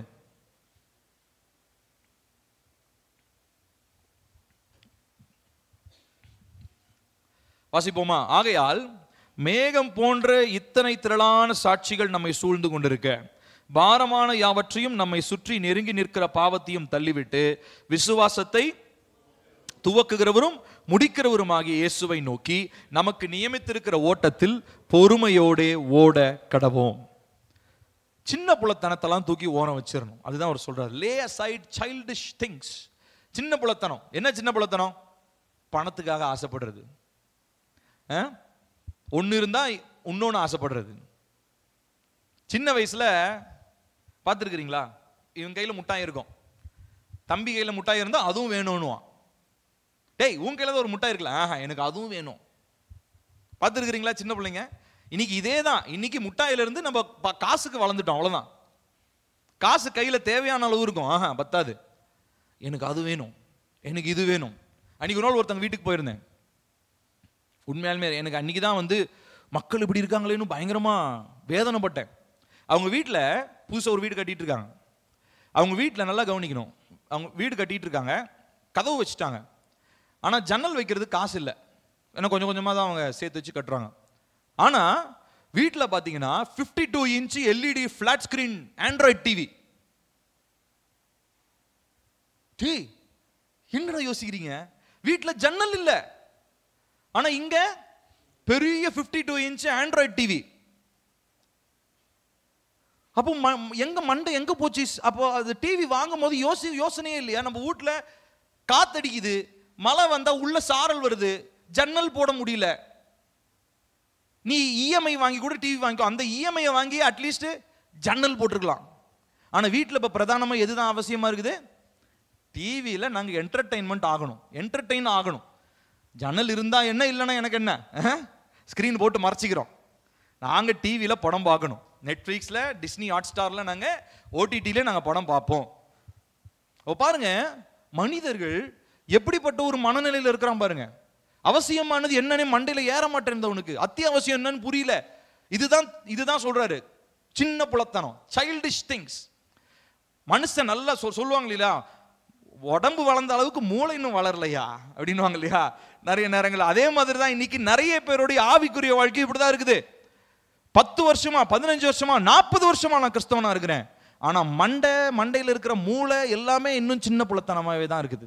உலக காரியங்களுக்கான ஆசை தான் இருக்குது, அழிவில்லாத மகிமைக்கான ஏக்கம் இல்ல, தேவனோடு இருக்கிறதான அந்த உறவை குறித்ததான ஒரு ஆசை மனசுல இல்ல. அப்ப நம்முடைய இருதயத்துல நம்ம என்ன யோசிச்சுட்டு இருக்கோம்ன்றதை கொஞ்சம் சிந்தித்து பாருங்க. இங்க அப்போஸ்தலன் இந்த நிருபத்தை எழுதுற அப்போஸ்தலர் சொல்றாரு, பாரமாய் இருக்க, வாசிங்க, பாரமான யாவற்றையும் நம்மை சுற்றி நெருங்கி நிற்கிற பாவங்களையும் தள்ளிவிட்டு விசுவாசத்தை துவக்குகிற முடிக்கிறவருமாகிய இயேசுவை நோக்கி நமக்கு நியமித்திருக்கிற ஓட்டத்தில், இந்த ஓட்டத்துல யாரு ஃபர்ஸ்ட் போறாங்க செகண்ட் போறாங்கன்றது இல்ல, இந்த ஓட்டத்தை கரெக்டா நியமித்த விதத்துல ஓட்டத்தை ஓடி முடிக்கிறாங்கன்றதான் அவசியம். இங்க நம்ம ஓட்டப்பந்தயம் ஓடுற மாதிரி யாரு ஃபர்ஸ்ட் வராங்க செகண்ட் வராங்க தேர்ட் வராங்க எல்லாம் கிடையாது. அப்படி பார்த்தா உலகத்துல முதல் செத்த மனுஷன் தான் ஃபர்ஸ்ட் வந்திருப்பான். நம்மலாம் எத்தனை கோடி லிஸ்ட்ல கீழே இருந்திருப்போம் கிடையாது. அப்ப இங்க சொல்லப்படுறது என்னன்னா, நீ ஓட்டத்தை முடிக்கணும். எப்படிப்பட்ட ஓட்டம்? விசுவாசத்தை காத்து கொண்டு ஓடுற ஓட்டம். அதனாலதான் அதை பத்தி எச்சரிக்கும் போது தெசலோனிக்கேயர்ல சொல்றாரு, விசுவாச துரோகம் முதலாவது நேரிடும், ஜாக்கிரதையா இருங்க. போன சர்வீஸ்ல கூட அப்பா அதை பத்தி தீர்க்க தரிசனமா பேசினாங்க. நம்ம கர்த்தருடைய மகிமையை பற்றி கொள்ளன்னு சொல்லி சொன்னா தேவனுடைய நியாய தீர்ப்பு நம்ம மேல ஏற்படும். எப்படிங்க தேவ பிள்ளையாகி என் மேல ஏன் நியாய தீர்ப்பு? ரோமர் 8வது அதிகாரத்துல வாசிக்கிறோம், ஆகிலும் கிறிஸ்துவுக்குள்ள இருக்கிறவங்களுக்கு ஆக்கினை தீர்ப்பு இல்லைன்னு சொல்றோம். எப்படிங்க வரும்? இருக்குதான், ஆனா அதுல இருக்கிற மற்ற வசனங்கள்லாம் கடைபிடிச்சோமா? ஆவியானவர் சொல்ற மற்ற காரியங்களை நம்ம செஞ்சோமா? அட்லீஸ்ட் அவரோடு கூட உறவு கொள்ளுகிற அந்த நேரத்தினாச்சும் பிரதானப்படுத்தணுமா? எதுவுமே இல்லையே. அப்ப ஆக்கினை தீர்ப்பு இல்லை. ஆக்கினை தீர்ப்பு இல்லைன்னா என்ன அர்த்தம்? அப்ப பிரியமானவர்களே, நம்ம சிந்தித்து பார்க்கணும், நம்முடைய வாழ்க்கையில நீங்க ஏசப்பாவோட எப்படிப்பட்ட உறவுல நீங்க இருக்கிறீங்க? Because the only way to escape out of this matrix of deception is the greatest relationship that you have with Jesus. ஆண்டவராகிய இயேசுவோடு கூட உங்களுக்கு இருக்கிற உறவு ஒன்று மாத்திரம்தான் இந்த மாயையிலிருந்து உங்களை விடுதலை பண்ணக்கூடியதா இருக்கிறது. ஹல்லேலூயா. கர்த்தருடைய வார்த்தை படிங்க, புரியுதோ புரியலையோ, ஜஸ்ட் அவுட் ஆஃப் லவ், அன்பினால அதை படிங்க. ஆண்டவரே எனக்கு இதில் புரியல, வெளிப்படுத்தின விசேஷமா, லேவியராகமா, யாத்திராகமா, எனக்கு புரியல ஏசப்பா, ஆனாலும் நான் உங்களை நேசிக்கிறேன், இதுல இருந்து என்கிட்ட ஏதாவது நீங்க கண்டிப்பா பேசுவீங்க, அதனால நான் படிக்க போறேன். இப்படிதான் நம்ம ஜெபம் பண்ணணும், இப்படிதான் நம்ம படிக்கணும். படிக்கும் போதே சலிப்போட படிக்கூடாது. ஆண்டவர் ஆவியானவர் நிச்சயமா பேச மாட்டார். அப்போ இந்த நாட்களில் நமக்கு தேவை என்ன தெரியுங்களா? இந்த பாரங்கள், நெருங்கி நிற்கிற பாவங்கள், இதெல்லாவற்றையும் களைத்து ஓடுகிறதான ஒரு கான்செக்ரேஷன், ஒரு புதிதாகுதல், ஒரு பரிசுத்தமாகுகிற ஒரு அனுபவம். ஸோ தேவையில்லாத எல்லா காரியங்களையும் தூக்கி போடுங்க. வரப்போற வருஷத்துல ரொம்ப முக்கியமா உங்களுடைய பொருளாதாரத்தில் ஒரு தீர்மானம் எடுங்க. தேவையில்லாம நான் என்ன பண்ண மாட்டேன், எந்த ஒரு காரியத்தையும் பொருளாதார சிக்கல்ல போய் நான் சிக்கிக்கொள்ள மாட்டேன். எந்த ஒரு பொருளாதார கமிட்மெண்ட்லையும் போய் நான் மாட்டிக்க மாட்டேன். நீங்க எனக்கு கொடுத்தீங்கன்னா நான் வாங்கிக்குவேன், நீங்க எனக்கு கொடுத்தீங்கன்னா நான் வாங்குவேன், இல்லைன்னா எனக்கு நீங்க என்ன கொடுத்துருக்கிறீங்களோ அதை வச்சு நான் வாழ பழகிக்குவேன். எத்தனை பேரால் இப்படி தீர்மானம் எடுக்க முடியும் பிரியமானவர்களே? ஹல்லேலூயா. எவ்வளோ ஒரு சூப்பரான ஒரு தீர்மானம் தெரியுமா இது ரொம்ப கஷ்டம்தான். அதனால தான் இது குழந்தைகளுக்கு சொல்லப்படுறது இல்லை, முதிர்ந்தவர்களுக்கு, கிறிஸ்துவில் இருக்கிறவர்களுக்கு, விசுவாசிகளுக்கு சொல்லப்படுறது. ஆசைப்படுறதெல்லாம் வாங்கிறதுக்காக கிடையாது. எனக்கு தேவைக்கு தேவன் ஒரு சில காரியங்களை கொடுத்துருக்கிறாரு, அடுத்ததா அவர் கொடுத்துருக்கிறது நான் பயன்படுத்துவேன், அடுத்து வேற ஒன்று தர்ற வரைக்கும் அவர் கொடுத்துருக்கிறத என்ன பண்ணுவேன், பயன்படுத்துவேன். அப்போ இவ்விதமா நம்மளுடைய வாழ்க்கையில் நம்ம ஒரு தீர்மானத்தை எடுக்கணும். ஸோ கான்செக்ரேஷன், பரிசுத்தமாகுதல் அப்படின்றது ரொம்ப ரொம்ப அவசியம் பிரியமானவர்களே. ஆண்டவர் சமூகத்தில் நீங்க உங்களை முழுவதுமா அவரோடு கூட இருக்கிற உறவுக்கு நீங்க ஒப்பு கொடுக்கும் பொழுது பரிசுத்தமாகுதல் உங்களுடைய பிரதான ஆசையா இருக்கும். வேற எதுவுமே உங்களை கரைப்படுத்த விட மாட்டீங்க. ஒரு சின்ன ஒரு அசுத்தம் வந்தாலும் அதை கரைப்படுத்த விட மாட்டீங்க. நான் போன வாரத்தில் கவனிக்கணும், இதை நான் ஒரு சாட்சியா சொல்றேன் உங்ககிட்ட. போன வாரத்தில் ஒரு தம்பிக்காக நான் ஜெபம் பண்ணிட்டு இருந்தேன். அந்த தம்பிக்கு நிறைய பயங்கரமான பில்லி சூனிய போராட்டங்கள் பயங்கரமா இருந்துச்சு, பயங்கரமான கட்டுல இருக்கிறான். அவனுடைய விடுதலைக்காக நான் ஜெபித்து கொண்டிருந்த பொழுது ஜெபம் பண்ணி முடிச்சிட்டேன். ஒரு 2 நாள் கழிச்சு எனக்கு திடீர்னு இரவுல 3 மணிக்கு டாய்லெட் போகணும்னு எந்திரிக்கிறேன். போயிட்டு வரும்போது பயங்கரமான எண்ணங்கள், தூக்கத்தில் நான் யோசிக்கிறேன், என்னடா தூக்கத்தில் என்னடா எண்ணம் வருது நமக்கு, இப்படி கட்டுப்படுத்த முடியாத ஒரு சில எண்ணங்கள். என்னால தூங்க முடியல. அப்ப நான் ஆண்டவர் சமூகத்தில் நான் ஜெபம் பண்ணேன். ஆண்டவரே, நான் தூங்கிட்டு இருந்தவன் டாய்லெட் வருதுன்னு போனேன், இது என்னன்னு எனக்கு தெரியல, எனக்கு தயவு செஞ்சு உதவி செய்யுங்க அப்படின்னும் போது ஆண்டவர் கரெக்டாக எனக்கு ஒரு காரியத்தை வெளிப்படுத்தினார். நீ அந்த தம்பிக்காக ஜெபம் பண்ற, அந்த தம்பியை சுற்றி கொண்டிருக்கிறதான ஒரு சில ஆவிகள் உன்னுடைய ஜெபத்தினால டிஸ்டர்ப் ஆகி உன்னையே இப்போ அதை என்ன பண்ணுது, அட்டாக் பண்ண பார்க்குது. விட்டு கொடுக்காத, ஃபைட், விட்டு கொடுக்காத, யுத்தம் பண்ணு அப்படின்னாரு. உடனே நான் கொஞ்ச நேரம் உட்காந்து டங்ஸில் பேசி, எங்கிருந்துடா வரீங்க அப்படின்ட்டு அடிச்சு துரத்தி எல்லாத்தையும், எல்லா எண்ணங்களையும் கிறிஸ்துவுக்கு கீழ்ப்படிய சிறைப்படுத்துகிறவர்களாக இருக்கிறோம். ஹல்லேலூயா. அப்போ நம்ம இவ்விதமா நம்ம ஜெபிக்கும் போது கர்த்தர் பெரிய மாற்றங்களை தராருங்க. உண்மையாலுமே சொல்றேன். இல்லைன்னா அன்னைக்கு நான் ஏதோ ஒரு விதமான ஒரு அந்த அந்த அந்த அந்த எண்ணங்களுக்கு ஏற்ற மாதிரி நான் என்னை விட்டு கொடுத்து பாவம் செஞ்சு குற்ற உணர்ச்சியோட இங்க உங்க முன்னாடி நான் நின்றுப்பேன். ஆனா இன்னைக்கு நான் தைரியமா என்னால சொல்ல முடியும், அந்த சண்டையில கர்த்தர் என்னை ஜெயிக்க வச்சார். ஹல்லேலூயா. இது சும்மா உங்க முன்னாடி பெருமையா சொல்றதுக்காக கிடையாது, இதை நான் கத்துக்கொண்ட ஒரு அனுபவம். இந்த மாதிரி you will be engaging in real fights. உண்மையான விதமான யுத்தங்களிலே, மைண்ட் பேட்டில்ஸ், சிந்தையில வருகிற யுத்தங்களில் நீங்க பயங்கரமா நீங்க கண்டிப்பா உங்களுக்கு வரும், உங்களுக்கு எதிராக வரும். கவலைப்படாதீங்க, உங்களுடைய தேவன் உங்களோடு இருக்கிறார். ஹல்லேலூயா. ஆவியானவர் உங்களுக்கு துணை செய்வதற்கு உங்களோடு கூட இருக்கிறார். ஒண்ணே ஒண்ணு, அது மேட்ரிக்ஸ்னு உங்களுக்கு தெரியணும், மாய வலைன்னு உங்களுக்கு தெரியணும். தெரிஞ்சா வெளிச்சத்தை நோக்கி பார்க்க ஆரம்பிச்சிருவீங்க. ஆவியானவருடைய சத்தத்திற்கு நீங்க கீழ்ப்படிய ஆரம்பிப்பீங்க. ஹல்லேலூயா. அப்போ இதுதான் உலக பிரகாரமான காரியங்கள். சோ கான்செக்ரேஷன், நம்முடைய பரிசுத்தத்தை கெடுக்கும்படியாக சத்ருவானவன் என்ன பண்ணுவான் அப்படின்னா, தந்திரமான திட்டங்களை நம்முடைய வாழ்க்கையில அவன் செயல்படுத்தி கொண்டு இருக்கிறான். இன்னொரு முக்கியமான ஒரு காரியம், ஜீசஸ் மேல உங்களுடைய கண்ணு நோக்கமா இருந்துச்சுன்னா பிசாசு காமிக்கிறதான மாயையை பார்க்கறதுக்கு டைம் இருக்காது. ஹல்லேலூயா. யாராவது அப்படியே அழகா அப்படி காமிச்சான்னு, டைம் இல்லப்பா, டைம் இல்லை, கிளம்பு கிளம்பு கிளம்பு. பார்த்துருக்குறீங்களா? ஒரு காமெடியில் வரும், ஒருத்தர் சீரியஸாக கை கொடுக்க வருவார், டைம் இல்லப்பா டைம் இல்லப்பா அப்படின்னு இவர் இந்த பக்கம் திரும்பிக்குவார். அவனுக்கு அவமானமா இருக்கும். எனக்கு அதுதான் எப்பயுமே ஞாபகம் வரும். பிசாசானவன் இந்த மாதிரி ஒரு டெம்டேஷனை கொடுக்கும் போது, டைம் இல்லப்பா, கிளம்பு, தம்பி கிளம்பு, ஓரமா போ, எனக்கு டைம் இல்லை, எனக்கு பெரிய வேலை இருக்கு, ஆண்டவர் எனக்கு பெரிய டாஸ்க் கொடுத்துருக்கிறார், நான் ஒரு பெரிய மிஷன்ல ஓடிக்கிட்டு இருக்கிறேன். டாம் க்ரூஸ் என்கிறதான ஒரு பெரிய நடிகர் ஒருத்தர் இருக்கிறார், ஹாலிவுட் நடிகர். அவர் உருவாக்கின திரைப்படத்தில் ரொம்ப செலவானதும் ரொம்ப பிரபலமான ஒரு திரைப்படம் என்ன அப்படின்னா மிஷன் இம்பாசிபிள்னு ஒரு திரைப்படம். நிறைய அது பாட்டு வந்துருச்சு. இன்னைக்கு என்ன ஹாலிவுட் படத்தை பற்றியே பேசணும்னு யோசிக்காதீங்க, எக்ஸாம்பிளுக்காக உங்களுக்கு சொல்கிறேன். ஏன்னா நான் வாலிப நாட்களில் பார்த்த திரைப்படங்கள் அதெல்லாம் சரி. ஆனால் அதில் நிறைய லெசன் பயங்கரமாக இருக்கும். அதில் என்ன அப்படின்னா, அவர் ஏன்னா நீங்கள் எல்லாம் அப்படியே லைட்டாக உங்களுக்கு கண்ணுலாம் சொருகுது, உங்களுக்கு ஏதாவது கதையை சொல்லி அப்படியே கொஞ்சம் உங்களை உற்சாகப்படுத்தணும்னு ஆசைப்படுறேன். கவனிங்க. அவர் IMF என்கிறதான ஒரு ஆர்கனைசேஷனில் இருப்பார். IMFனா என்னன்னா இம்பாசிபிள் மிஷன் ஃபோர்ஸ். என்னன்னா அரசாங்கத்துக்கு உதவி செய்கிற, அரசாங்கத்துக்கு யாருக்குமே தெரியாத மறைவான ஒரு டீம். ஆனால் யாருக்குமே தெரியாது இந்த மாதிரி ஒரு டீம்ன்றது அரசாங்கத்தில் இருக்குது அப்படின்னு தெரியாது. பிரசிடென்ட்டோடைய கண்ட்ரோலில் தான் இருப்பாங்க, அமெரிக்கன் பிரசிடென்ட்டோடைய கண்ட்ரோலில் இருப்பாங்க. இப்போ ஆர்மி, மெரைனு, நேவி, காலாட்படை, கடல் படை, அந்த படை இந்த படையெல்லாம் போய் செய்ய முடியாத வேலையை இவங்களை அனுப்புவாங்க. 4 பேர் தான் இருப்பாங்க, இவங்க போய் செஞ்சுட்டு வருவாங்க.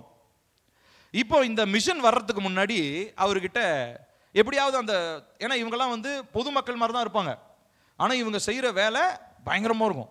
மிலிட்ரியெல்லாம் தூக்கி சாப்பிட்ருவாங்க, அந்த மாதிரி டெக்னாலஜியெல்லாம் வச்சுருப்பாங்க இவங்க. அப்போ இவங்களுக்கு சேலஞ்சு, இவங்களுக்கு வர்ற மிஷன் எப்படி தெரியுமா வரும்? சின்னதாக ஒரு லெட்டரில் வரும். அவருக்கு லெட்டருக்குள்ளே ஒரு சின்ன ஏதோ ஒரு சிப்பு மாதிரி இருக்கும்.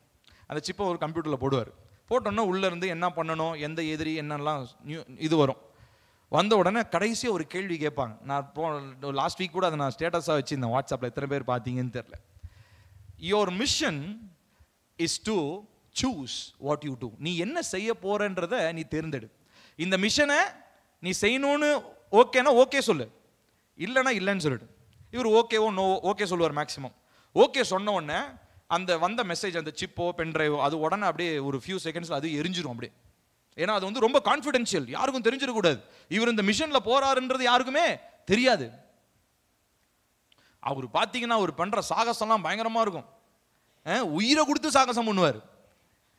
இப்போ அந்த திரைப்படங்கள் நான் பார்த்த நாட்கள்லாம் நினைக்கும் போது இப்போ எனக்கும் அதே கேள்வி தான் ஆண்டவர் சொல்றாரு. Your mission is to love Jesus, would you choose it? ஆண்டவராகி இயேசு கிறிஸ்துவை நேசிக்கிறது தான் உன்னுடைய தலையாய கடமை. அதை நீ செய்றியா? செஞ்சினா செய், செய்யலனா விட்டுரு. என்னை நேசிக்கிறதுக்கு 1000 பேர் இருக்கிறாங்க, ஏசப்பாவை நேசிக்கிறதுக்கு 1,00,000 பேர் இருக்கிறாங்க. நம்மளுடைய அன்பில் அவர் ஒன்றும் பெருசா ஒன்றும் வந்துட போறது இல்லை. நம்ம அவரை நேசிக்கிறனால நமக்கு தான் நல்லது நடக்குது. இன்ஃபேக்ட் அஃப்கோர்ஸ் அவருக்கு துதி கணம் எல்லாம் உண்டாகுது. ஆனா நம்ம அவரோடு இருக்கிற உறவுல வளரணும்னா அவரை நேசிக்க நம்ம பழகணும். இது வந்து தலையே போனாலும் பரவாயில்லன்னு சொல்றாங்க பார்த்தீங்களா, அந்த மாதிரி ஒரு மிஷன். ரொம்ப கான்ஃபிடென்ஷியலான, ரொம்ப ரொம்ப ரிஸ்க் அதிகமா நிறைந்த ஒரு மிஷன். என்ன மிஷன் தெரியுமா? ஆண்டவராகிய இயேசு கிறிஸ்துவை நேசிக்கிறது. டாம் குரூஸ் வந்து அழிந்து போகக்கூடிய உலகத்துக்கே, அரசாங்கத்துக்கே அப்படி உயிரை கொடுத்து மிஷன்லாம் செஞ்சாருன்னா, அழிவில்லாத ராஜ்யத்துக்கு ஓடுற நீங்களும் நானும் எந்த அளவுக்கு மகிமையின் ராஜாவுக்கு நம்ம வேலை செய்யறவங்களா, ஊழியம் செய்யறவங்களா இருக்கணும் இல்லைங்களா? யோசிச்சு பாருங்களேன் பிரியமானவர்களே. இந்த நாளில் உங்களுக்கு கொடுக்கப்படுகிற பிரதானமான ஒரு மிஷன் என்ன தெரியுமா? தேவனை நேசிக்கணும். சும்மா வாயை திறந்து ஏசப்பா ஐ லவ் யூ, இயேசுவை நேசிக்கிறேன்னு பாட்டு பாடுறது இல்லை. நேசத்தை வெளிப்படுத்தணும். எப்படி வெளிப்படுத்துவீங்க? காணிக்கை கொண்டு லட்ச லட்சமா கொட்டுறனாலையா? இல்லை, வேதத்தை வாசிங்க. வேதத்தை வாசிச்சு உங்களோட அன்பை வெளிப்படுத்துங்க. அவர் சமூகத்தில் முழங்கால் படிட்டு ஏசப்பா நீங்க என்கிட்ட பேசுங்க, ஆவியானவரே என்கிட்ட பேசுங்க, உங்க சத்தத்தை நான் கேட்கிறேன்னு நீங்க விட்டு கொடுங்க. அதுதான் உங்களுடைய அன்பின் வெளிப்பாடு. ஹல்லேலூயா. சோ இந்த கனெக்ஷன் இல்லாம இந்த மேட்ரிக்ஸ்ல இருந்து உங்களால எஸ்கேப் ஆக முடியாது. மாய வலையிலிருந்து உங்களால வெளியே வர முடியாது. இந்த நாட்களிலே கர்த்தருடைய மகிமையை நம்ம பார்க்கணும்னா நிச்சயமா நமக்கு கான்சக்ரேஷன் அவசியம், பரிசுத்தமாகுதல் அவசியம். பரிசுத்தமாகுதல் எப்போ உண்டாகும் தெரியுமா? ஆண்டவரோடு இருக்கிறதான உறவிலே நீங்கள் வளரும் பொழுது உண்டாகிறதா இருக்கிறது. ஹல்லேலூயா. அப்ப நான் ஏற்கனவே ஜாம் பண்றேங்க, ஏற்கனவே நான் நல்லா தான் ரிலேஷன்ஷிப்ல போயிட்டு இருக்கேன். இது பத்தாதுப்பா, இன்னும் கொஞ்சம் டீப்பா போன்றாரு ஆண்டவர். நான் ஏற்கனவே ஒரு 1/2 மணி நேரம் டெய்லிக்கும் பைபிள் படிச்சுட்டு இருக்கேன். ஒரு 1 மணி நேரம் படி. நான் ஆல்ரெடி 4 மணி நேரம் படி, 8 மணி நேரம் படி. வாழ்க்கை இப்போ என்னதாங்க இப்போ சாப்பிட்றதுக்குலாம் என்ன பண்றதுங்க? அதெல்லாம் நடக்கும். அதாவதுங்க இது நான் எப்படி உங்களுக்கு சொல்றதுன்னு புரியல. தேவனை நேசிக்கிறதுல நிறைய பேருக்கு இந்த டவுட் வரும். எப்பா என்னுடைய அஜெண்டால இவ்வளோ விஷயம் இருக்கு. காலைல 8 மணிக்கு எந்திரிக்கணும், 8:10 அங்கே போகணும், 8:30 இங்கே வரணும், 8:40 அங்கே போகணும், 9:40 எல்லாம் பெரிய லிஸ்ட். உங்களுக்கு ஓகே தான், வச்சுக்கோங்க, ஒரு மூலையை வச்சுக்கோங்க. ஆனா நீங்க நேசிக்கிறதுல கொஞ்சம் வெளிப்பாடு காமிச்சு பாருங்க. ஆண்டவருக்கு எக்ஸ்பிரஸ் பண்ணி பாருங்க. ஆண்டவரே நான் உங்களை நேசிக்கிறனால இதை செய்யறேன். கொஞ்சம் தூக்கத்தை கொஞ்சம் தியாகம் பண்ணிக்கிறேன். நான் இப்பெல்லாம் காலையில் நான் அதிகாலையில் எழுந்திருக்கும் போது அந்த தூக்கம் அப்படியே இழுக்கும் பார்த்தீங்களா? போர்வையை போத்திக்கிட்டு அப்படியே குளிர்காலம் வேற. அது இந்த எங்கள் வீட்டுக்கு நல்ல, எங்கள் ரூமில் நல்லா சூப்பராக தூக்கம் வரும். அப்படியே கண்ணு இழுக்கும் போது மனசில் ஒரு கேள்வி, ஏசப்பாவை நேசிச்சுன்னா இந்நேரத்துக்கு உட்காந்து என்ன பண்ணியிருக்கணும்? ஜோம் பண்ணியிருக்கணுமா இல்லையா? உடனே தூக்கம் எங்கே போதுனே தெரியாது, டபால்னு எந்திரிச்சு முகத்தை கழுவிட்டு வேதத்தை வாசிக்கிறது, ஜெபிக்கிறது நம்ம செய்கிறோம். நான் ஏன் சொல்ல வரேன் அப்படின்னா, உங்களுக்கு எவ்வளோ இருக்கட்டுங்க விஷயம், there could be too much on your plate. ஆனால் அது எல்லாத்தையும் இப்படி ஓரம் தள்ளிடுங்க. வேதத்தை எடுங்க, அவர் சமூகத்தில் முழங்கால் படிடுங்க, ஜோம் பண்ணுங்க. தூக்கம்பா, தூக்கம் அவசியம்தான், கொஞ்சம் குறைச்சிக்கோங்க. உங்களுக்கு மற்ற டைம் ஃபுல்லாக அவ்வளோ வேலை, உங்களுக்கு வேலையிலேயே போயிடுதே. அப்போ ரிலேஷன்ஷிப்புக்கு டைமே இல்லையே. எந்த ஒரு உறவுலையும் நேரத்தை செலவழிக்கலன்னா அந்த உறவு நீடிக்காது. சிம்பிளா இதுதான் ட்ரூத். எந்த ஒரு உறவுலையும் நேரத்தை செலவழிக்கலன்னா அந்த உறவு நீடிக்காது. சிம்பிளா சொல்லணும்னா, காதலர்கள் ஃபோன் பேசுறது எடுத்துக்கோங்க. எவ்வளோ நேரம் ஃபோன் பேசுவாங்க காதலர்கள்? அதெல்லாம் கணக்கே இல்லை. எங்க தெரிஞ்ச ஒருத்தர், எங்கள் ரிலேட்டிவ் ஒருத்தர் ஃபோன் பேசுவார். நானும் அவரும் வாலிப நாட்களில் பக்கத்தில் தான் தூங்குவோம். எங்கள் வீட்டில் தான் இருந்தார். அவர் பார்த்தீங்கன்னா நைட் நான் குட் நைட்ரா அப்படின்னு சொல்லிட்டு தூங்கும் போது ஃபோன் பேசிட்டு இருப்பார் 10 மணிக்கு. அவங்க கேர்ள் ஃப்ரெண்டை பேசிகிட்டு இருப்பார். நடுவில் 3 மணிக்கு நான் டாய்லெட் போகிறதுக்கு எந்திரிப்பேன். அப்புறம் அப்படின்னு சவுண்ட் வரும். என்னது அப்புறமா? இன்னும் நீ தூங்கலையா? விடிய விடிய பேச்சு. ஏன்?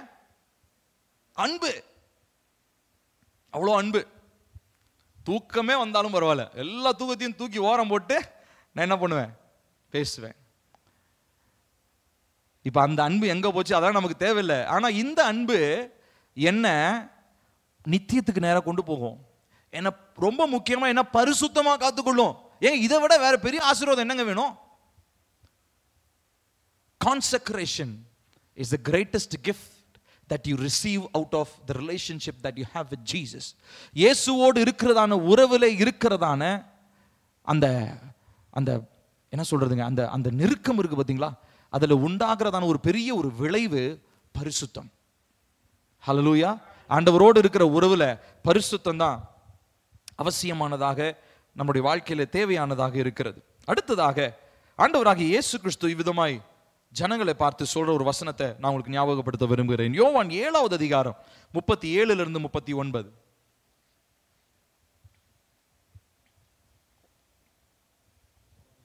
யோவான் 7:37-39 வாசிப்போமா?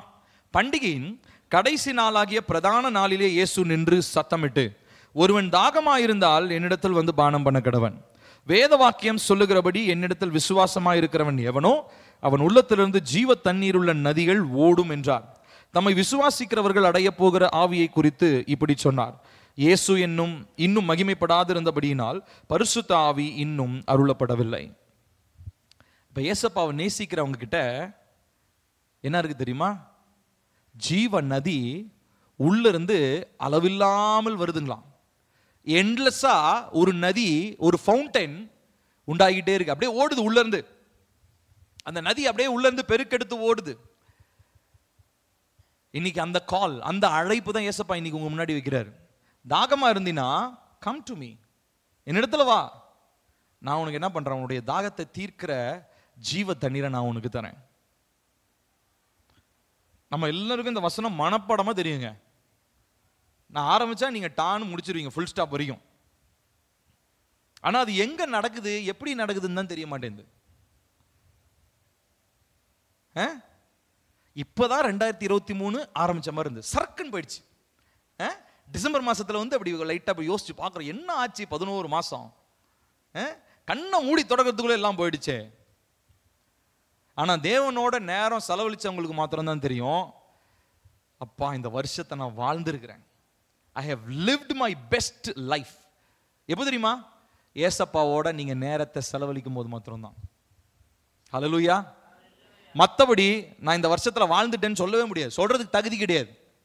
ஏசப்பாவோட நேரத்தை செலவழிக்காம நான் இந்த வருஷத்துல வாழ்ந்தேங்க ஏதோ அப்படிலாம் சொல்லலாம், ஏதோன்னு கூட சொல்றதுக்கு நமக்கு அருகதையே கிடையாது. You are living your best life in the time only when you are spending time with Jesus. ஆண்டவராகிய இயேசு கிறிஸ்துவோடு நீங்கள் செலவழிக்கிற நேரத்துல மாத்திரம்தான் உங்க வாழ்க்கையினுடைய சிறந்த காலத்தை நீங்கள் வாழ்கிறீர்கள். ஹல்லேலூயா. இஸ்ரவேலர்கள் எல்லாரும் ஒரு விஷயத்துக்கு ஏங்குவாங்க. எந்த காலம் தெரியுமா? சாலமோனுடைய காலம் கூட கிடையாது. சாலமோன் காலத்துல நிறைய செல்வம், தங்கம், வெள்ளி எல்லாம் இருந்துச்சு. ஆனா தாவீது வாழ்ந்த காலம் இருக்கு பாத்தீங்களா? தாவீது ராஜாவை பத்தி சொல்லும் போது ஆண்டவர் சொல்றாரு, இவன் என்னுடைய இருதயத்திற்கு ஏற்றவன். he is close to my heart. இப்ப அவனுடைய காலத்தை தான் இஸ்ரவேல் மக்கள் எல்லாருமே ஏங்குறாங்க.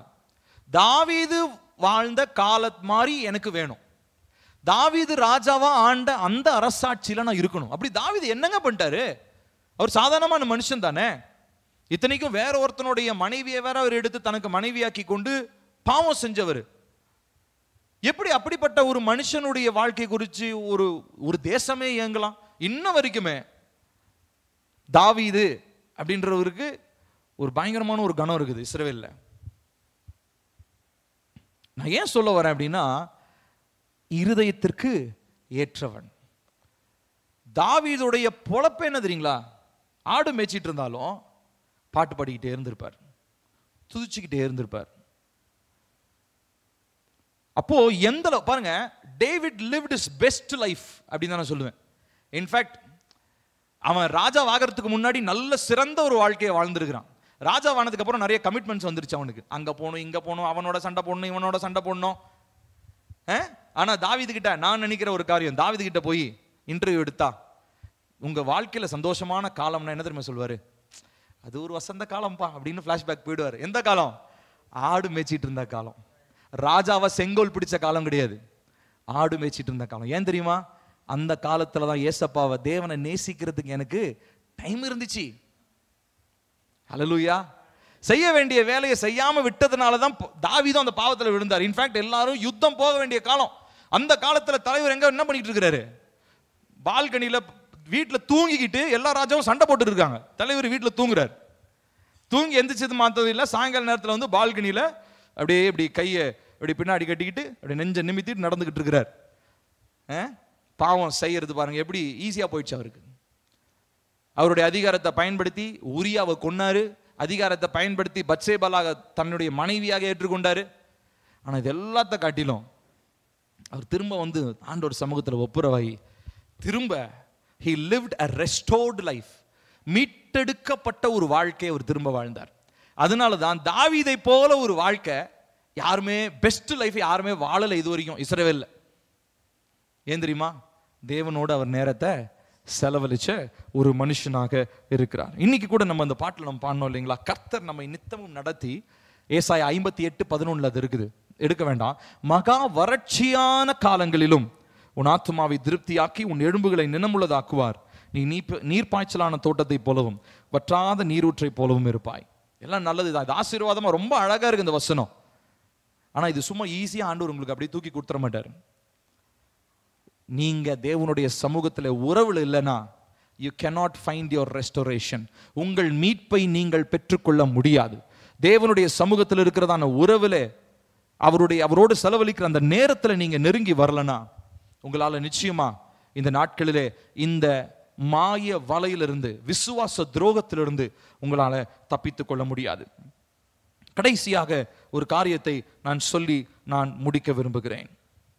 ஆண்டவராகிய இயேசு கிறிஸ்து நமக்கு ஒரு சிறந்த ஒரு உதாரணத்தை செஞ்சு காமிச்சிருக்காரு, சொல்லியிருக்கிறார். அந்த வசனத்தை வாசிக்கலாம். லூக்கா 22வது அதிகாரம், நம்ம எல்லாருக்கும் தெரிஞ்ச பகுதி தான்.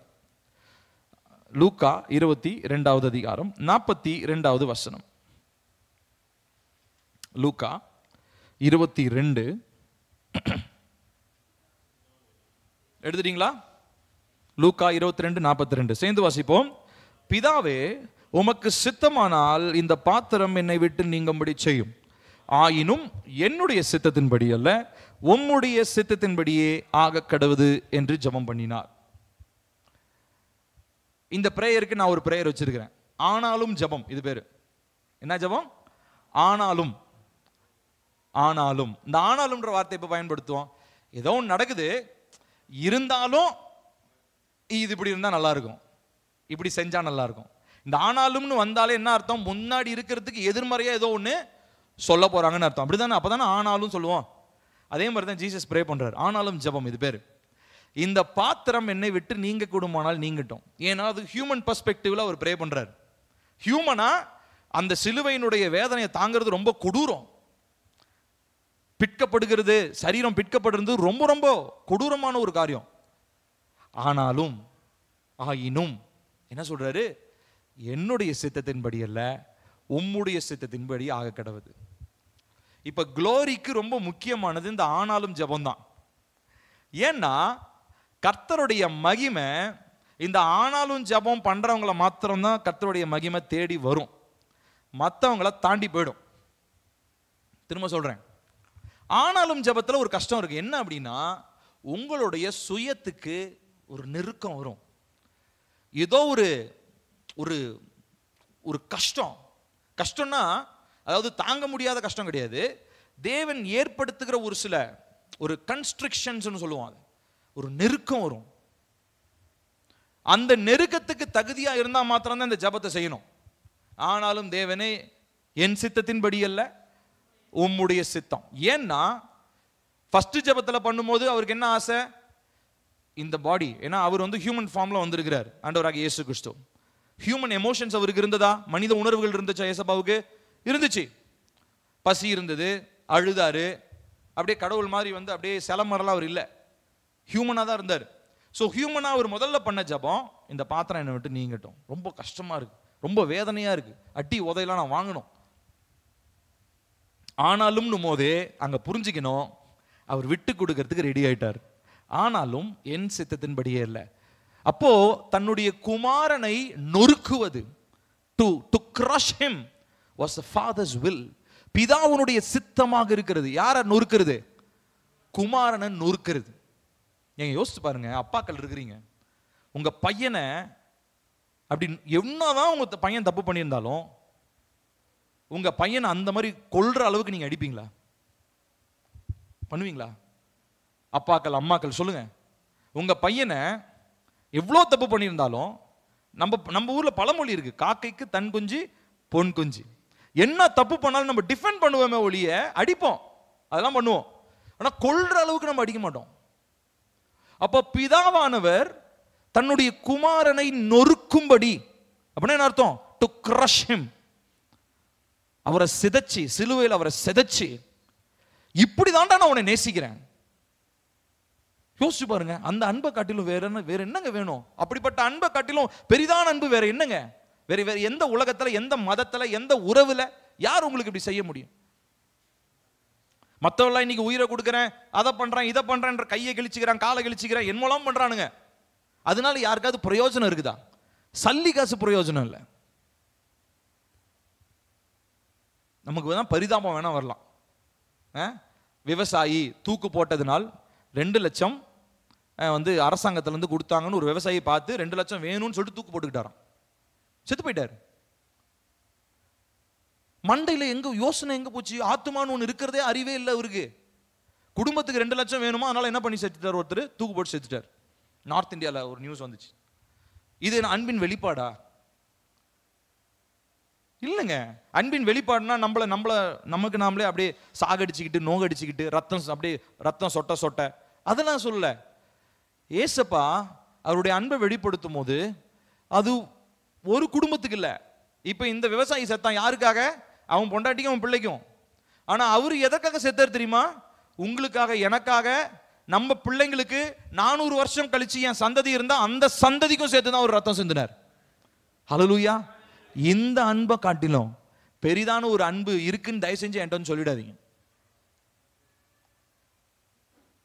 இந்த அன்பு தான் உங்களை தேவனோடு இருக்கிறதான உறவுல உங்களை கட்டி எழுப்புகிறதா இருக்கணும். This is the love that pulls you closer and that pulls you out of the matrix. அந்த மாய வலையிலிருந்து உங்களை பிரித்தெடுப்பதும் இந்த தெய்வீக அன்பு தான். ஹல்லேலூயா. அப்போ அவர் இவ்விதமாய் ஜெபிக்கும் பொழுது, என்னுடைய சித்தத்தின்படி அல்ல உம்முடைய சித்தத்தின்படி ஆக கடவுதுன்னு சொல்லும்போது, that prayer was not convenient. ஒரு சௌகரியமான ஒரு ஜபம் இல்லை அது. கொஞ்சம் கஷ்டத்தை ஏற்படுத்தும், வலி ஏற்படுத்தும், ரத்தம் சிந்தணும், விழாவில் குத்துவானுங்க, முகத்துல துப்புவானுங்க, முள்முடியை வச்சு அழுத்துவானுங்க. இதெல்லாம் இருந்தாலும் எஸ் நான் விட்டு கொடுக்கிறேன், ஐ ஒபே யூ, நான் உமக்கு கீழ்ப்படுகிறேன். அப்ப என் சித்தத்தின்படி எல்லாம் உம் சித்தம். நம்ம ஈஸியா நம்ம எவ்வளவு தேவ சித்தம் ஜெபம் பண்றோம் பாத்தீங்களா? தேவ சித்தத்துல கன்வீனியன்ஸை விட இன்கன்வீனியன்ஸ் தான் அதிகம். சொல்றேன் பாருங்க, ஏங்க இதெல்லாம் தெரிஞ்சிருந்தா நான் கிறிஸ்தவனாவே மாறி இருக்க மாட்டேன். அப்படியே ஒரு பக்கம் காட்டு பக்கமா ஆத்து பக்கமா அப்படியே ஒரு ஓரத்துல போயிருந்திருப்பேன்னு நீங்க சொல்லலாம். ஆனா இன்கன்வீனியன்ஸ்க்கு அப்புறம் தான் க்ளோரி வெளிப்படுது. ஹல்லேலூயா. இந்த ஏங்க இயேசு கிறிஸ்து இந்த பூமியில சிலுவையில மரிக்கிற வரைக்கும் கர்த்தருடைய மகிமை எங்க தெரியுங்களா இருந்துச்சு? It was limited only to Israel. Not only Israel, mean அது இஸ்ரேலுக்கு மாத்திரம் இல்ல, அது அங்க இருக்கிற அப்போஸ்தலருக்கு மாத்திரம் தான் இயேசுவை பத்தி தெரியும். ஆனா அவர் தன்னுடைய சித்தத்தை விட்டு கொடுத்து உயிரோட எழுந்தார் பாத்தீங்களா? அந்த மகிமைய முழு உலகமே பார்த்துச்சு, இன்னும் பார்த்துக்கிட்டு இருக்குது. எதை? பிதாவுனுடைய சித்தத்துக்கு ஒருத்தர் விட்டு கொடுத்து அந்த இன்கன்வீனியன்ஸ் எல்லாம், அந்த அசௌகரியத்தெல்லாம் அவர் ஏற்றுக்கொண்டு கஷ்டத்தை அனுபவிச்சாரு. அது நிமித்தமா வந்த மகிமையை இன்னைக்கு நீங்களும் நானும் இன்னும் பார்க்கிறோம். இன்னும் 4000 தலைமுறை வந்தாலும் அது பார்க்கும். ஏன்னா கர்த்தருடைய மகிமைன்றது காலங்களையும் நேரங்களையும் அசௌகரியங்கள் இது எல்லாவற்றையும் தாண்டினது. ஹல்லேலூயா. அப்போ தேவனுடைய மகிமைக்காக ஜெபம் பண்ணும்போது இந்த பிரேயர் ரொம்ப அவசியம். என்ன பிரேயர்? ஆனாலும் ஜெபம். ஞாபகம் வச்சுக்கோங்க, க்ளோரி உங்களுக்கு வேணும்னா, மகிமை வேணும்னா ஆனாலும் ஜெபம் பண்ணணும். என்ன ஆனாலும்? என் சித்தத்தின்படி அல்ல, உம்முடைய சித்தம். அப்போ உம்முடைய சித்தம் ஜெபம் பண்ணா உங்களுக்கு ஒரு விஷயம் தெளிவா இருக்கணும் மைண்ட்ல. there will be inconvenience, அசௌகரியங்கள் இருக்கும். ஆனாலும் அதற்கு அடுத்து வரப்போகிற மகிமை வேற லெவல்ல இருக்கும். அல்லேலூயா. அதை அளவிடவே முடியாது. எபிரேயர் 11வது அதிகாரம் 6வது வசனம் இவ்விதமாய் சொல்லுகிறது, விசுவாசம் இல்லாமல் தேவனுக்கு பிரியமாயிருப்பது கூடாத காரியம். 11:6. எபிரேயர் 11:6. தேவனுக்கு பிரியமாயிருப்பது கூடாத காரியம். ஏனென்றால் தேவனிடத்தில் சேருகிறவன் அவர் உண்டென்றும் அவர் தம்மை தேடுகிறவர்களுக்கு பலன் அளிக்கிறவர் என்றும் விசுவாசிக்க வேண்டும். அப்ப அவர் பக்கத்துல வரும்போது நம்ம என்ன பண்ணுமா? அவரை தேடுறோம், அவர் நிச்சயமா எனக்கு பலன் அளிப்பார். ஹல்லேலூயா. கடைசி ஒரு சம்பவத்தை சொல்லி நான் முடிக்க விரும்புகிறேன். பைபிள்ல இருக்க ஒரு சம்பவம் தான். ஏசப்பாக்கு 12 சீஷர்கள் இருந்தாங்க. ஆமாவா? எங்க ஆமா தானே, அதுல சந்தேகம் இல்லைல்ல. அதுல 3 பேர் ரொம்ப க்ளோஸா இருந்தாங்க. அவங்க யாருன்னு பாத்தீங்கன்னா பேதுரு, யாக்கோபு, யோவான். இந்த 3 பேரும் ஜீசஸோட ரொம்ப க்ளோஸா, நல்லா கவனிங்க எல்லாரும், என்னைய பாருங்க, ரொம்ப க்ளோஸா இருந்தாங்க. இவங்க 2 இன்ஸ்டன்ஸ்ல நல்லா கவனிக்கணும். 2 இன்ஸ்டன்ஸ்ல ஏசப்பாவோட ரொம்ப க்ளோஸா இருந்தாங்க. முதல் சம்பவம் என்ன அப்படின்னா, மறுரூப மலையில இயேசு கிறிஸ்து மலை உச்சில இருக்கிறார். இந்த 3 பேரும் அப்படியே ஒரு 10 அடி தூரத்தில் அங்கே உட்காந்துட்டு இருக்கிறாங்க. மற்ற சீஷர்கள்லாம் கீழே இருக்கிறாங்க, மலை அடிவாரத்தில் இருக்கிறாங்க. இவர் மலை உச்சில நின்றுட்டு இருக்கிறாரு.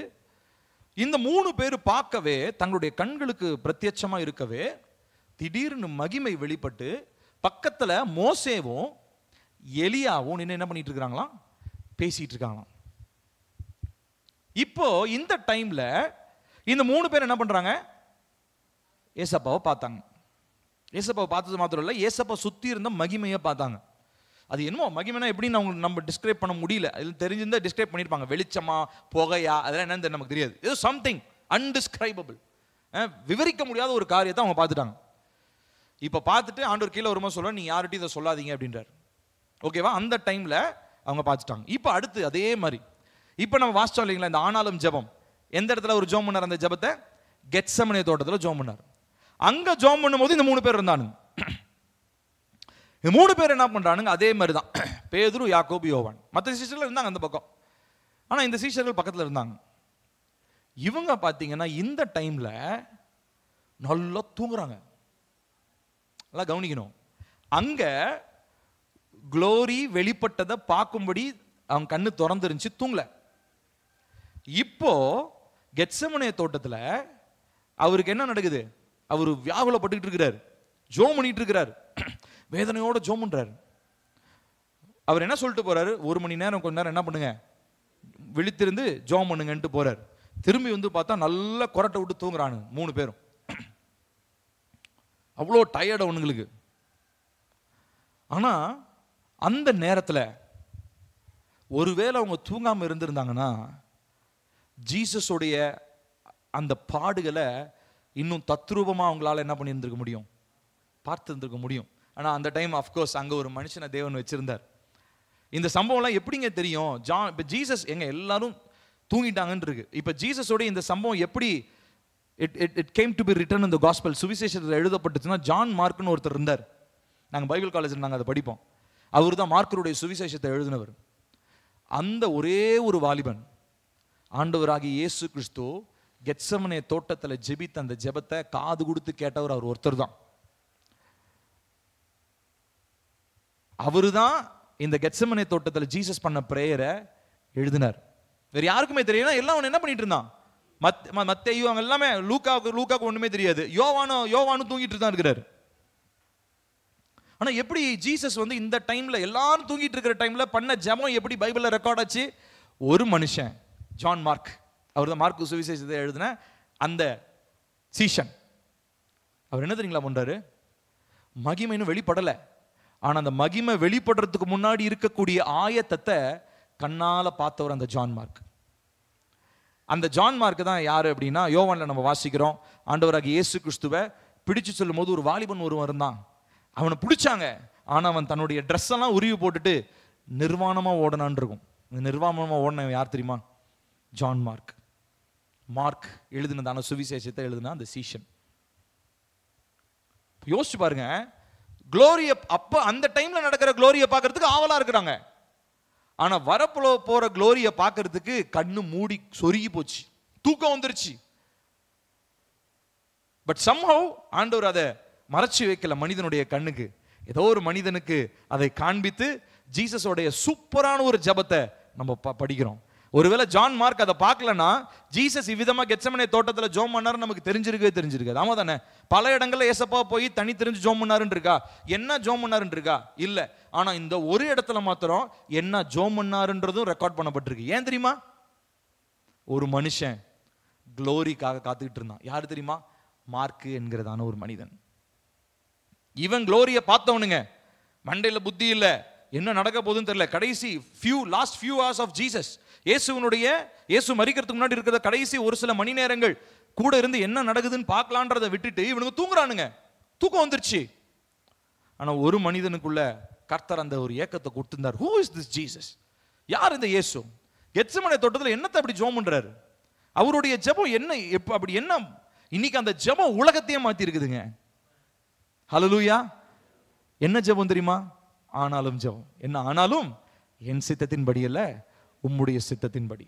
அப்போ வித்தவுட் திஸ் பிரேயர், இந்த தேவ சித்தத்துக்காக ஆசைப்படுற ஜெபம் இல்லாம நீங்க மகிமைக்காக ஜெபிக்காதீங்க. தயவு செஞ்சு அந்த பிரேயர் பாயிண்ட்ஸ்லாம் இருக்கு இல்லையா, உங்க வீட்டில் நீங்க இல்லைன்னா என்கிட்ட வந்து கொடுத்துருங்க. பாஸ்டர், தேவ சித்தத்துக்குலாம் ஜெபம் பண்றது எனக்கு விருப்பம் இல்லை அப்படின்ட்டு என்கிட்ட கொடுத்துருங்க.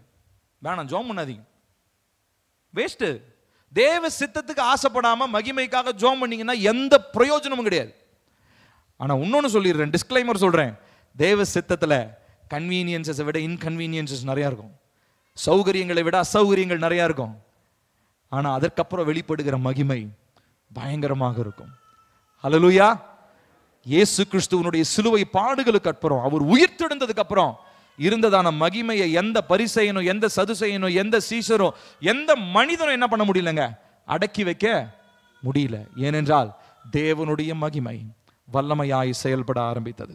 ஹல்லேலூயா. இந்த நாளிலே நாம் தேவனுடைய சமூகத்தில் வந்திருக்கிறதான நம்மை ஆராய்ந்து பார்க்க போகிறோம். ஆண்டவருடைய சமூகத்தில் கேட்க போறோம், ஆண்டவரே, நான் இந்த மாய வலையிலிருந்து வெளியே வரணும். நம்ம எல்லாரும் எழுந்திருக்கலாமா? ஆண்டவர் நோக்கி பார்க்க போகிறோம். ஆண்டவர்கிட்ட கேட்க போறோம், ஆண்டவரே, I should escape out of this matrix. நான் இந்த மாய வலையிலிருந்து வரணும். ஏன்னா அந்த மாய வலையில நான் இருந்தேன் அப்படின்னு சொன்னா, உங்க வார்த்தையில கடைசியா நீங்க எச்சரிக்கிறீங்க, விசுவாச துரோகம் ஏற்படுகிறது என்று சொல்லி.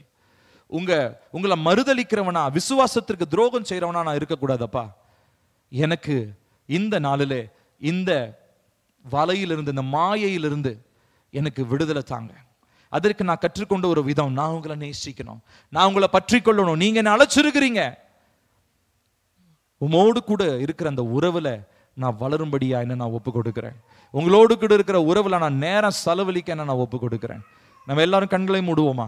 தேவனை நோக்கி பார்ப்போம். அப்பா, இந்த நாளிலே ஆண்டவரே, உங்க சமூகத்துல நான் கேட்ட இந்த நீங்க என்னோட பேசுற இந்த வார்த்தைக்காக ஸ்தோத்திரம்.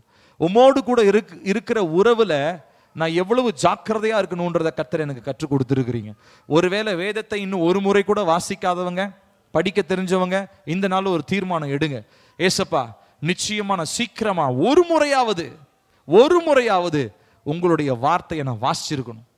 அப்பா, ஒருவேளை நான் வாசிச்சிருந்தேன்னு சொன்னா, அப்பா இன்னொரு முறை நான் வாசிக்கணும், இன்னும் பல முறை நான் வாசிக்கணும். ஏன்னா அதுதான் நான் உங்களை நேசிக்கிறேன்றதுக்கான ஒரே அடையாளம்ப்பா. நான் என்னுடைய காசோ பணமோ எனக்கு உங்க மேல இருக்கிற அன்பை அது வெளிப்படுத்த முடியாது. நான் நிறைய காசு கொடுக்கிறேன்றனால நான் அவரை அதிகமா நேசிக்கிறேன்றது அடையாளம் கிடையாது. நான் அவருடைய சமூகத்துல அவருடைய வார்த்தையை வாசிக்கிறது, அவருடைய சமூகத்துல நான் ஜெபிக்கிறது, இதுதான் என்னுடைய அன்பின் வெளிப்பாடாக இருக்கிறது ஆண்டவரே. ஆகையினால் இந்த நாளிலே கர்த்தாவே, நீங்க எனக்கு உதவி செய்யுங்கப்பா. அந்த சீஷர்களை பார்த்து நீங்க கேட்டீங்களே, அந்த ஒரு மணி நேரமாவது நீங்க ஜெபிக்க மாட்டீங்களான்னு கேட்டீங்களே, அதே போல உங்களோடு கூட இருக்கிற அந்த உறவுல அந்த ஒரு மணி நேரமாவது நாங்க செலவழிக்க எங்களுக்கு உதவி செய்யுங்க. அட்லீஸ்ட் an hour, காலையில ஒரு 1/2 மணி நேரம், சாயங்காலம் ஒரு 1/2 மணி நேரம், இல்ல முழுக்க ஒரு 1 மணி நேரம் நீங்க திட்டமிட்டு கொள்ளுங்க. ஆனா இந்த நாள் ஒரு தீர்மானத்தோட தான் இங்க இருந்து நீங்க வெளியே போகணும். ஆண்டவரே, என்ன வந்தாலும் பரவாயில்ல, என்ன சூழ்நிலை இருந்தாலும் பரவாயில்ல, என் தலைக்கு மேலேயே வெள்ளம் போய்கிட்டு இருந்தாலும் பரவாயில்ல, I decide today that I will spend at least an hour. நான் ஒரு மணி நேரமாவது உங்களுடைய சமூகத்தில் காத்திருப்பேன். உங்க வசனத்தை நான் வாசிப்பேன். எனக்கு புரியுதோ புரியலையோ எனக்கு அதை பத்தி கவலை இல்லை. நான் வாசிக்கும் போது நான் என்னுடைய அன்பை வெளிப்படுத்துறேன். என் நேரத்தை செலவழிக்கும் போது நான் என் அன்பை வெளிப்படுத்துறேன். அது நிச்சயமா புரியும். ஏன்னா ஆவியானவர் அந்த வசனங்கள்ல இருக்கிறீங்க. அந்த வார்த்தையின் மூலமா நீங்க என் கூட பேசுவீங்க. எத்தனையோ முறை நான் சோர்ந்து போய் வசனத்தை வாசிக்கிறத நிறுத்திட்டேன். புரியலன்னு சொல்லி மூடி வச்சுட்டேன். எனக்கு நிறைய வேலை நிறைய இருக்குன்றனால பைபிள் படிக்க டைம் இல்லாமல் போயிடுச்சு. ஆனால் இதனால தான் இன்னைக்கு அநியாயமா நான் போய் ஒரு மாய வலையில நான் சிக்கிக்கிட்டு இருக்கிறேன். நிறைய பேருக்கு பொருளாதாரம் என்கிற மாய வலை, நிறைய பேருக்கு பதவி உயர்வு, அந்தஸ்து, ஜாதி, வேலை, இப்படி எத்தனையோ காரியங்களில் ஒரு மாய வலையில சிக்கி கொண்டு இருக்கிறாங்கப்பா.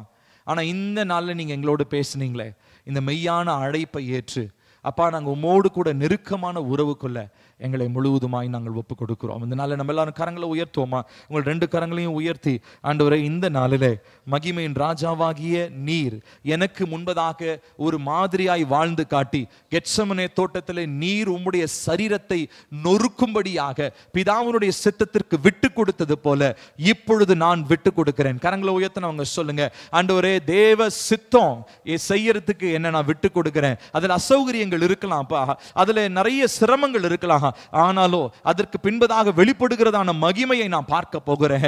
ஆண்டவராக இயேசு கிறிஸ்து இவ்விதமாய் சிலுவையிலே அப்பா அவர் அந்த பாடுகளை ஏற்றுக்கொள்ளவில்லை என்று சொன்னால் எங்களுடைய வாழ்க்கையில மகிமைனா என்னன்னே தெரிஞ்சிருக்காது. அதற்கு மாதிரியாக இயேசு கிறிஸ்து பிதாவினுடைய சித்தத்தை செய்யறதுக்கு ஒப்பு கொடுத்தாரு.